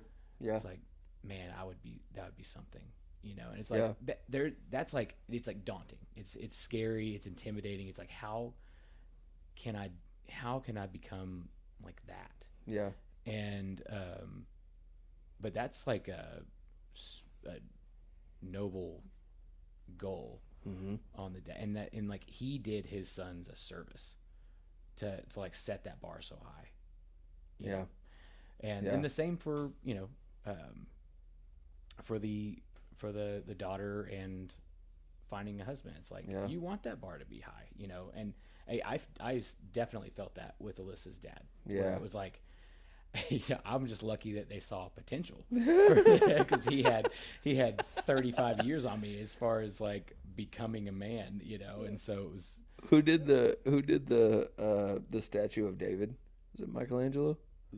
Don't get me a line. Okay. Yeah. Well, whoever it was, I think that I don't know. Whoever it was, they look at the block, and he saw the statue within, right? Mm-hmm. And so praise be to Alyssa's dad for looking at that block and seeing the man that's here today. There's something there. That's a good dude, man. Yeah, and I mean, Alyssa feels that with her mom. She's like, looks up to her mom to a point where she's like, I want to be like her in so many areas. Yeah. And like, what a gift that her mom gave her. Yeah. And it's like, absolutely. Like, as it's intimidating, but it's like, that's a good thing. Yeah. You right. want that. Yeah. So anyway, I think that's really good. I think that's the right word. It's daunting, because there's a lot on the line in a very short period of time. Mm-hmm. Like 18 years is not very long.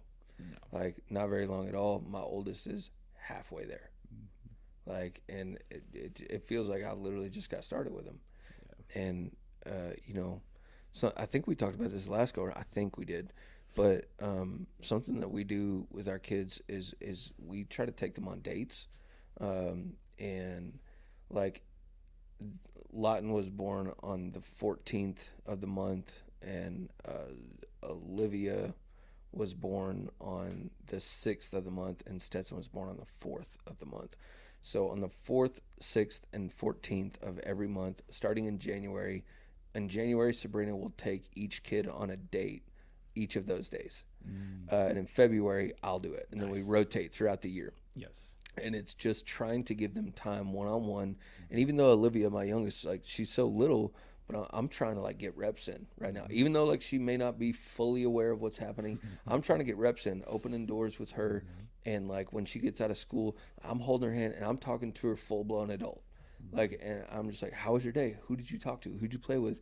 Did you have a good day? How did you feel about, like, I'm asking her all these questions because I want her to know that she should be pursuing this kind of man that is intentional with her. Yeah. Intentional with her. Like, I don't, you know, I'm a lot better than I was when I was 17 when Sabrina and I got together. Like, so much better. But by God's grace, I would love for her to be after a man that is at least on the path. Yep. Yep. And I think that that's a valuable thing to chase after with our kiddos. But you know why? I actually talked about this earlier tonight. You know why most farmers do what they do? Because it's what their dad. Because it's what their dad did. Oh, I'm sorry. I was like, we talked about this. No, Yes. because it's what their dad did. And there's a lot to that. Like, farming's not sexy at all. But all of their life, they watched dad do it. And they went with dad to do it. Like, I don't care what anybody says. I'll die on this hill. The household follows daddy. It does. Yep. You as a man, I believe this is a Matt Chandler quote. You as a man will set the spiritual and emotional climate of your household. And you will either raise the bar and your household will elevate to that bar, or you will pass the buck on to an anxious wife that is uncomfortable trusting you with things like that, and you will tolerate a low bar. And I'm sorry if that is tough, but that's the way that it is, man. Like, households flourish when dads are flourishing. Like, and households, particularly your wife and your kids, will be busted up when you are not doing what you're called to do. Your marriage is going to be rocky. Intimacy is going to be rocky. Your relationship with things like alcohol, the internet, poor friendships, and all these things, they're going to be rocky when you're not on the path. And all this like I'm gonna read David Goggins' book, and I'm gonna go to the self-help section, and I'm gonna listen to all these podcasts that make me better, but I'm not gonna take these steps in these areas I know I probably should, and be vulnerable with my wife, and be intimate with my children, and be authentic as a man. Like, you're not gonna make any real long-term lasting traction, and what little you do make will be a shell of what it could have been, like in line with what Christ calls us to, I think. Amen. But in line with that, maybe spouse and discipleship, what do you think that it means, and why does it matter to be authentic and vulnerable instead of just being friends?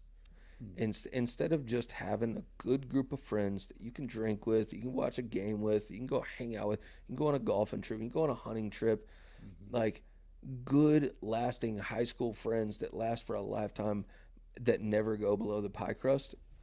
Like, you know what I'm saying? Like, versus authenticity and vulnerability. Why do you think that matters? I think selfishly, being not being known sucks.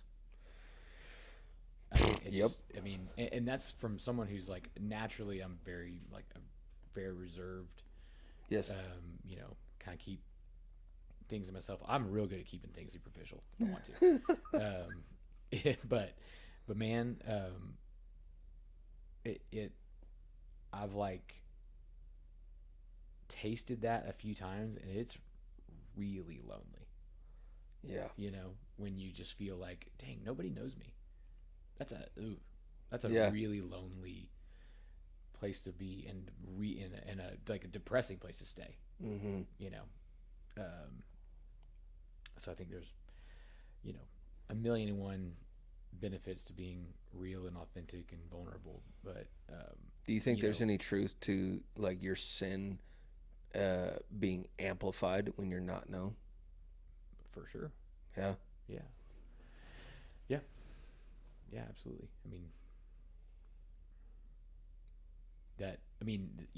Your sin, everyone I know, it becomes stronger in isolation. It's like you don't even have to be like you could be vulnerable yesterday and today Yeah. live a day in isolation and Yes. not tell anybody about it. Yep. You know. Yes. And that like so that part of your heart is always there, I think. Mm-hmm. You know, there's just like we're sinners. Mm-hmm. You know, we need each other. Yes. And so yeah.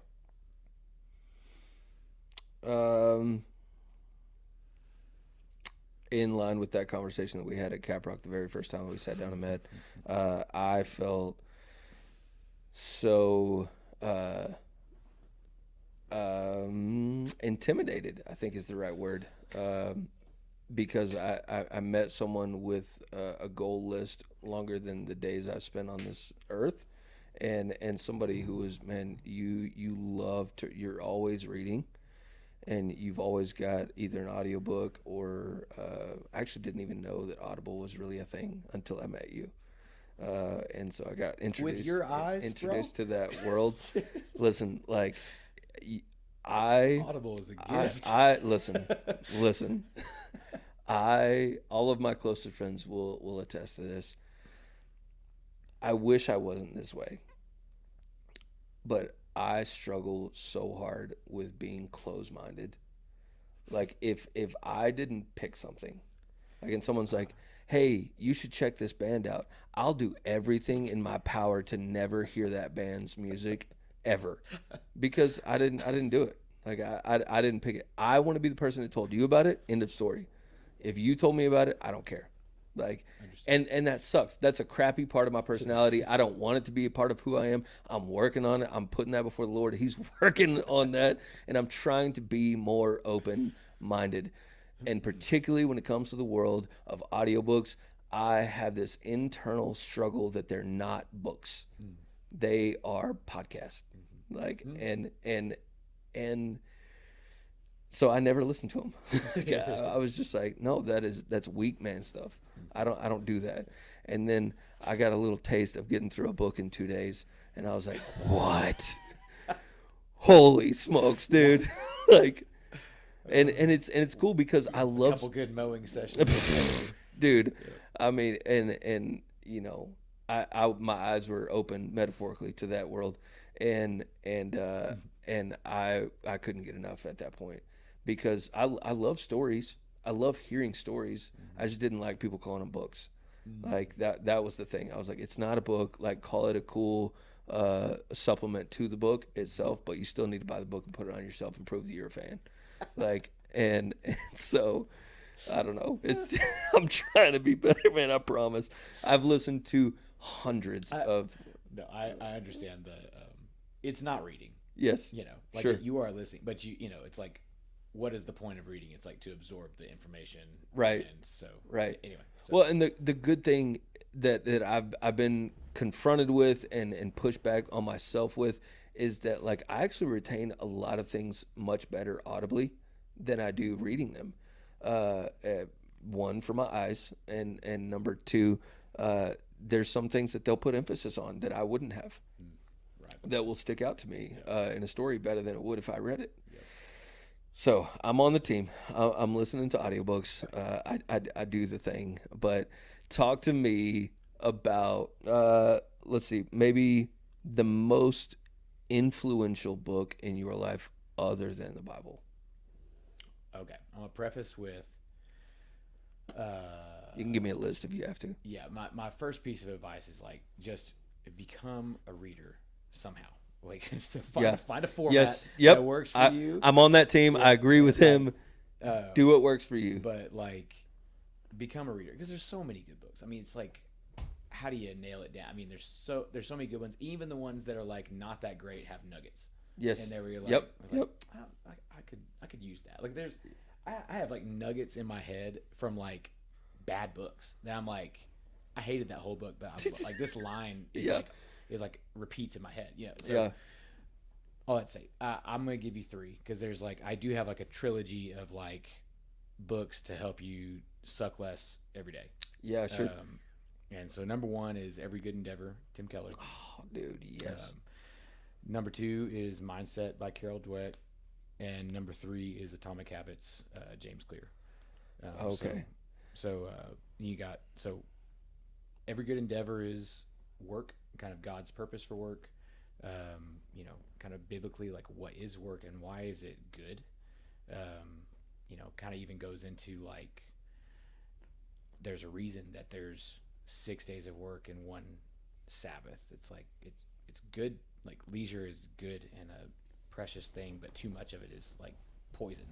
Yes. One of his examples is you go into like a nursing home or a retirement community, and kind of talk to them about like what their deepest, maybe not regrets, but just like longings is. Like they wish they could be useful to somebody, because their whole life is leisure now, and they're like they're not serving a purpose. And anyway, great book on kind of particularly for people in the workplace. Great even for a stay-at-home mom, but for me, it's applicable for just like going to work and at times just wrestling with like purpose in that. Really good reminders in there. Mindset is kind of it's a psychology book on growth mindset versus fixed. Yes. And what's kind of fun about that one is honestly, most people have like in a certain area, they might be one or the other. Like talk about what the growth and fixed are. Yeah. So growth is, there's no, you kind of lean into risk and to failures because there's something to learn. And a fixed is you avoid things you're not good at. You avoid potential failures, and you kind of like only do things that will make you look good. Right. But eventually that obviously like falls apart. Yeah. And so anyway, so the fixed minded person kind of again like avoids risk, and there's not much value in learning. It's more about the optics. Yes. And so a lot of people will have areas where like they might be more growth minded, they might be more fixed minded, but it's applying that mindset to your life. Is you obviously have to work at it, but it doesn't take that much. It's like you can actually change your mind pretty quickly and just have like this like in the back of your head all the time of like, okay, that sucked. What do I learn from this? Like how, and you can even do the, kind of lean into like sanctification. It's like, okay, God, use this. Like how do you want me to move forward with this? Like, and so great book. Atomic Habits. It's one of those, it's like a classic self-help habit book, but it's big like time. I go back to that so often that like I can't not have it on my list. It's like least. Each chapter is like its own little book. Yeah. Like there's 1,000 little things. For the longest time I did the paperclip thing. Yeah. You remember that? Yeah. Well, in it like, kind of one of the themes in it is like you kind of changing your identity. It's like instead of saying I want to lose 30 pounds and be fit, it's like you need to change kind of who you are first. Like you're so far from like you need the habits of someone who's 30 pounds lighter. You know what I mean? And yes. So kind of starting small and then keeping promises to yourself and stacking those. Yeah. And that I've gotten so much value out of that. It really influences like how I set goals. And so anyway, love that one. Yeah, that's really good. Those are absolute bangers. Carol S. Dweck's book. That's at the top of of my list. It's that I like just read it again. It's like those are like on every year or two I go back to them. Yeah, I listen to that one on audiobook. Nice. And I got a ton out of it. And I'm trying to humiliate my pride here. I'm trying to just be like, just remind yourself that it was good. Because like, I mean, all the examples that she gave in there, she gave that big example about Enron, having the fixed mindset. And the fixed mindset, as I understood it, was like, you are good enough and you're fixed in what you have. And the growth mindset was like, what you have is good and you're capable of more. Yeah. Like that's a much better way of putting it. You don't change. Like, you are who you are. Yeah. Yeah. Yeah. It's this idea that Kobe Bryant was just born with it. Right. Instead of who he was there 2 hours before everyone and there 2 hours after everyone. Right. You know what I'm saying? Yes. Growing. Mm-hmm. And becoming the greatest. Like, you know, I mean, well, you know, it's fantastic. Yes. Something that I wanted to rehash and I wanted you to talk about, just because I liked hearing your process a little bit. Your Bible reading plan. Talk to me a little bit about how you read the Bible on a regular basis. Maybe what it has looked like and what it's evolved into now. Yeah. Talk to me about that. For the last several years, I 5-6 years maybe, it's been Bible in a year and chronological.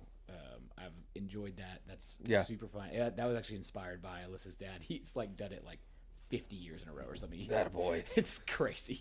God, that is intimidating. I'm like, dang, dude. Oh my goodness. So anyway, so I was like, well, might as well start now. And so I'll be 80 when I catch up. So I did that for a few years, and I will certainly go back to that. But what I realized was I would go along, and to do Bible in a year, you got to do about 3 chapters a day, which isn't like a totally short reading session. But if you get 3 days behind, now it's like you got to set aside some time. Yeah. And so it does keep you consistent.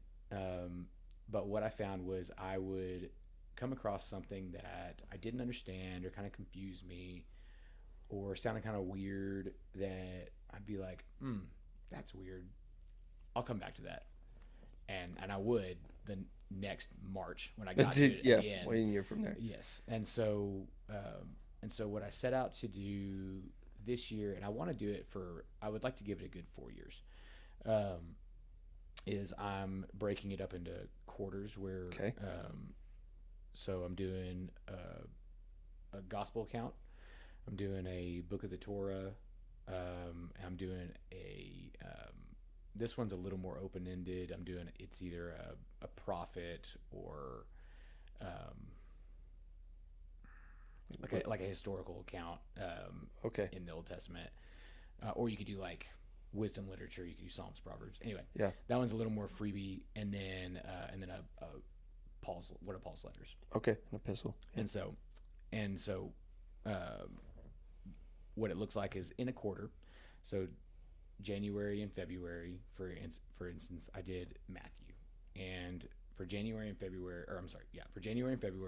I would read Matthew every day, not the whole book, but I would just take 3 chapters or so, and read it. I just read it. I think I read it 5 times in 2 months, and just over and over and over. And I had like a little notes tab on my phone that I would like anything. My parameter was, if Brooke asked me about this, my 5-year-old daughter asked me about this, could I explain it to her? If she was like, I don't understand that. How what does that mean? And so that was kind of my parameter. So anyway, so I had this little note tab that I would have these questions. And so the March was like deep dive month where I would go in and answer all those questions. So now I have like this long document in my Google Drive that has like write up on all of those, like based on how I studied it. It was like 10 questions. And so now I'm doing Exodus. And so going through that, going through it right now for the 3rd time and writing out questions. And in June, I'll go through like a deeper study. Yeah, I love that. So then I'll do Isaiah, and then I'll do Galatians, I think. Okay. That's my last one. Yeah, for the year. So stand by. This is my first year doing it, but I've really, really liked it. Yeah. That's anyway. Yeah, I really like that. There's a couple of there's so many resources out there, and I think Stephen, you made a really good point. Even on the aspect of reading, when it comes to Bible literacy or Bible intake, just start.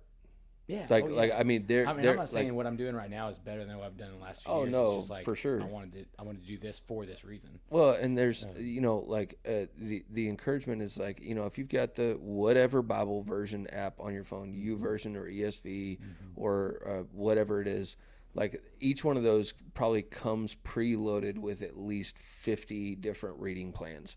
Yes. Reading plans for women, reading plans for men, reading plans for fathers. Like the one that I liked a lot. The only reading plan I ever really stuck to was called the McShane reading plan. No, no, that one. And it's basically the exact same. It does 2 chapters of the Old Testament, 2 chapters of the New Testament, and then 1 Psalm. And so you would read through the entire Bible in a year, and you would read through the Psalms and the Gospels twice in a year. Psalm 119 is a long day. Yeah, dude. That's long. That's long. It wasn't. Yeah, I guess that's right. I wonder. I can't remember if they broke that up into a week, but yeah, it's a hefty one. But yeah, it's something. It's enough to just start something. Like there's an app out there called Read Scripture. Shout out to the Knowing Faith podcast with JT English and Kyle Worley and Jen Wilkin. They actually put me on this app. It's a fantastic. It's a chronological reading of the Bible. Okay. And man, I was so convicted and driven to this app for a couple of reasons. So it's chronological, and every so often when there's a big ticket item in the story of God and God's people and the redemptive story of history, whenever something big pops up, they'll throw in a video from the Bible Project. You familiar with those guys? Yeah. There's a couple of girls in our GC that are doing that. Now Okay. that you say that. Yeah, Yes. it's a banger. It's so incredible, and the videos are incredibly high quality. I mean, they're animated, Yeah. but they're high quality. I've done the Bible Project. And great. they're wonderful at explaining big ticket items like why does Leviticus take so much time to describe the details of how the temple's made, like why is this and it gives you a video where you just get to watch. So it's kind of cool because you're getting both formats of learning in that one space, and then it will provide you the chapters that you can read from your phone. I believe it uses the ESV version, which is my favorite. But and then it'll put a psalm at the end that you can read as well. And I loved going through that. And here's why. The very first video on that app does an overview of the story of the Bible, and it paints a drawing from Genesis to Revelation, and it shows you why this matters, where this is going, what this is, and it shows you that this is a movie. Yeah. This is a story. It's not just a random collection of 66 books thrown together. It's one book. It's one book with one story and one main character, right? And I got convicted with this for this reason, and I don't know why I just thought it's ridiculous, but and so when I started going through it, one of the thoughts that I had was like, man, I want to know the story of Scripture at least as good as I know Harry Potter. At least as good as I understand the world of Star Wars. Right. Because like you asked me about why Anakin is who he is, and I could do a whole nother podcast on it. Like that's how much I know about that world. You asked me about Abimelech and why he is who he is, and I'll get back to you. And I don't like that. I want to be in a place where like I understand the story of Scripture, and I'm not there yet. Yeah. I'm learning. I'm trying to have a growth mindset with it and say like I don't understand this, but it's just a book. Like it's so much more than that, but at the very least it is that. Yeah. And I can at least say like sit down, read it and learn it. It's a story, pick it up and because it's infatuating. Yeah. Like and there's so many great resources out there too. No, I feel that exact same conviction. It's like, dude, I want to know this. I couldn't couldn't pull a great example like you did with Star Wars as easily, but it's like, dang, I feel that. Indiana Jones, James Yeah, Bond, it's like, anything Brendan Fraser made, like, you know what I mean? Like, I the rise and fall of CrossFit. oh my goodness gracious. There's this one book that a cat named Cliff Graham wrote. It's called Day of War. And it's a genre that I'd never read before, and it's biblical fiction, biblical historical fiction. Okay, so in this book, Day of War, I'm on the second one. It's called Covenant of War.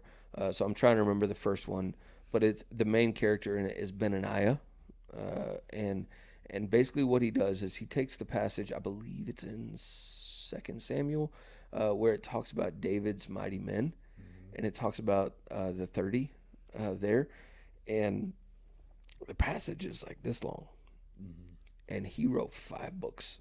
Oh wow, about it. That's cool. And so he took this concept and he did lots of beautiful work with like historians and archaeologists, and like understanding like what did war look like at this time in this day and age. And so he paints this picture of war using biblical language and using what would have, based on our understanding, more than likely been going on here. And I mean, I read that book and like I laughed, I cried, I got stoked to go work out. Like, you know what I mean? I got violent at moments, and it was enthralling. It was captivating. And then I went and I picked up my Bible and I read through some of the sections of the Bible that it was talking about. I was like, it's in here. That same story is in here. That spear, that lion, that blood, that battle, that's in here. And I didn't even know it. Like, and it's just like there's so much value to understanding the story. And so I think that's one of the big things, like that you can be encouraged that comes with a lot of Bible intake, is understanding the story a little bit better. Like mine's developed a little bit into I'll just pick a book of the Bible. I have like an ESV study Bible, it's a big thick one, and it has wonderful introductory resources to every single chapter. And so I'll read through all those, learn about who wrote it, what was going on, who is it written to, where are they at, what's happening in the world at the time, and it gives little graphics of like what the temples and the houses look like, and then below each page there's like a gang of notes by scholars that have written. Here's what is not. They're not influencing you one way or the other. They're saying by and large, here's what most theologians agree that this verse is pointing towards. And so those are great resources. So at the end of each introduction to a book, there's a little outline. And so when I saw that for the first time, I was like, I'm just going to go through that. And that's what I did for the next 2.5. So for the last 2.5 years, that's what I've been doing. Oh, okay. Is I'll pick a book, I'll pick the outline, and I'll just each day, and it gives you enough days that they usually work out to about a month each. And so I can spend time in the Word, and like if I have time, like I can draw down, and I've got resources to go into, and yeah. So I mean that's kind of how it's been working out on my end of things, but yeah, Love it. Getting pretty close. What about this, dude? This is something that I'm trying to ask most of the dudes at the end of these conversations. There's a lot of dudes that are going to be listening to this that want it, and they're ready to move. What advice would Stephen give to men that are wanting to get in the fight and they don't know how? They're in the fight and they want to grow deeper, or they're, whatever the third option is, completely out and they're not even sure they want in. Like, well, I'll talk to the ones who are not in but want in, and probably give the same answer as the next 100 guests. Is like, you just got to start. Yeah. You just got to start. Yeah. Like, there's just, it's worth it. There's no easy or simple ways, but the all the things we talked about, just like you gotta get uncomfortable. You need a growth mindset. You need, Yeah. you know, like, do it for yourself, do it for your kids, do it for your wife. You know, like, and man, yeah, you'll be glad you did. It's worth it. Absolutely. You got anything else you want to say before we get out of here, dude? No, man, I'm tired. Same. It's been a long day today. Man, thank you from the bottom of my heart for being here. This conversation was a blessing to me, and pending audio, it should be a blessing to everybody else. Likewise, man. I enjoyed it. It was a blast. I Thank enjoyed you. it both times. Yeah, me too. Here's to hoping we don't have round 3 that wasn't planned. But thank you guys for listening. You guys stay in the fight.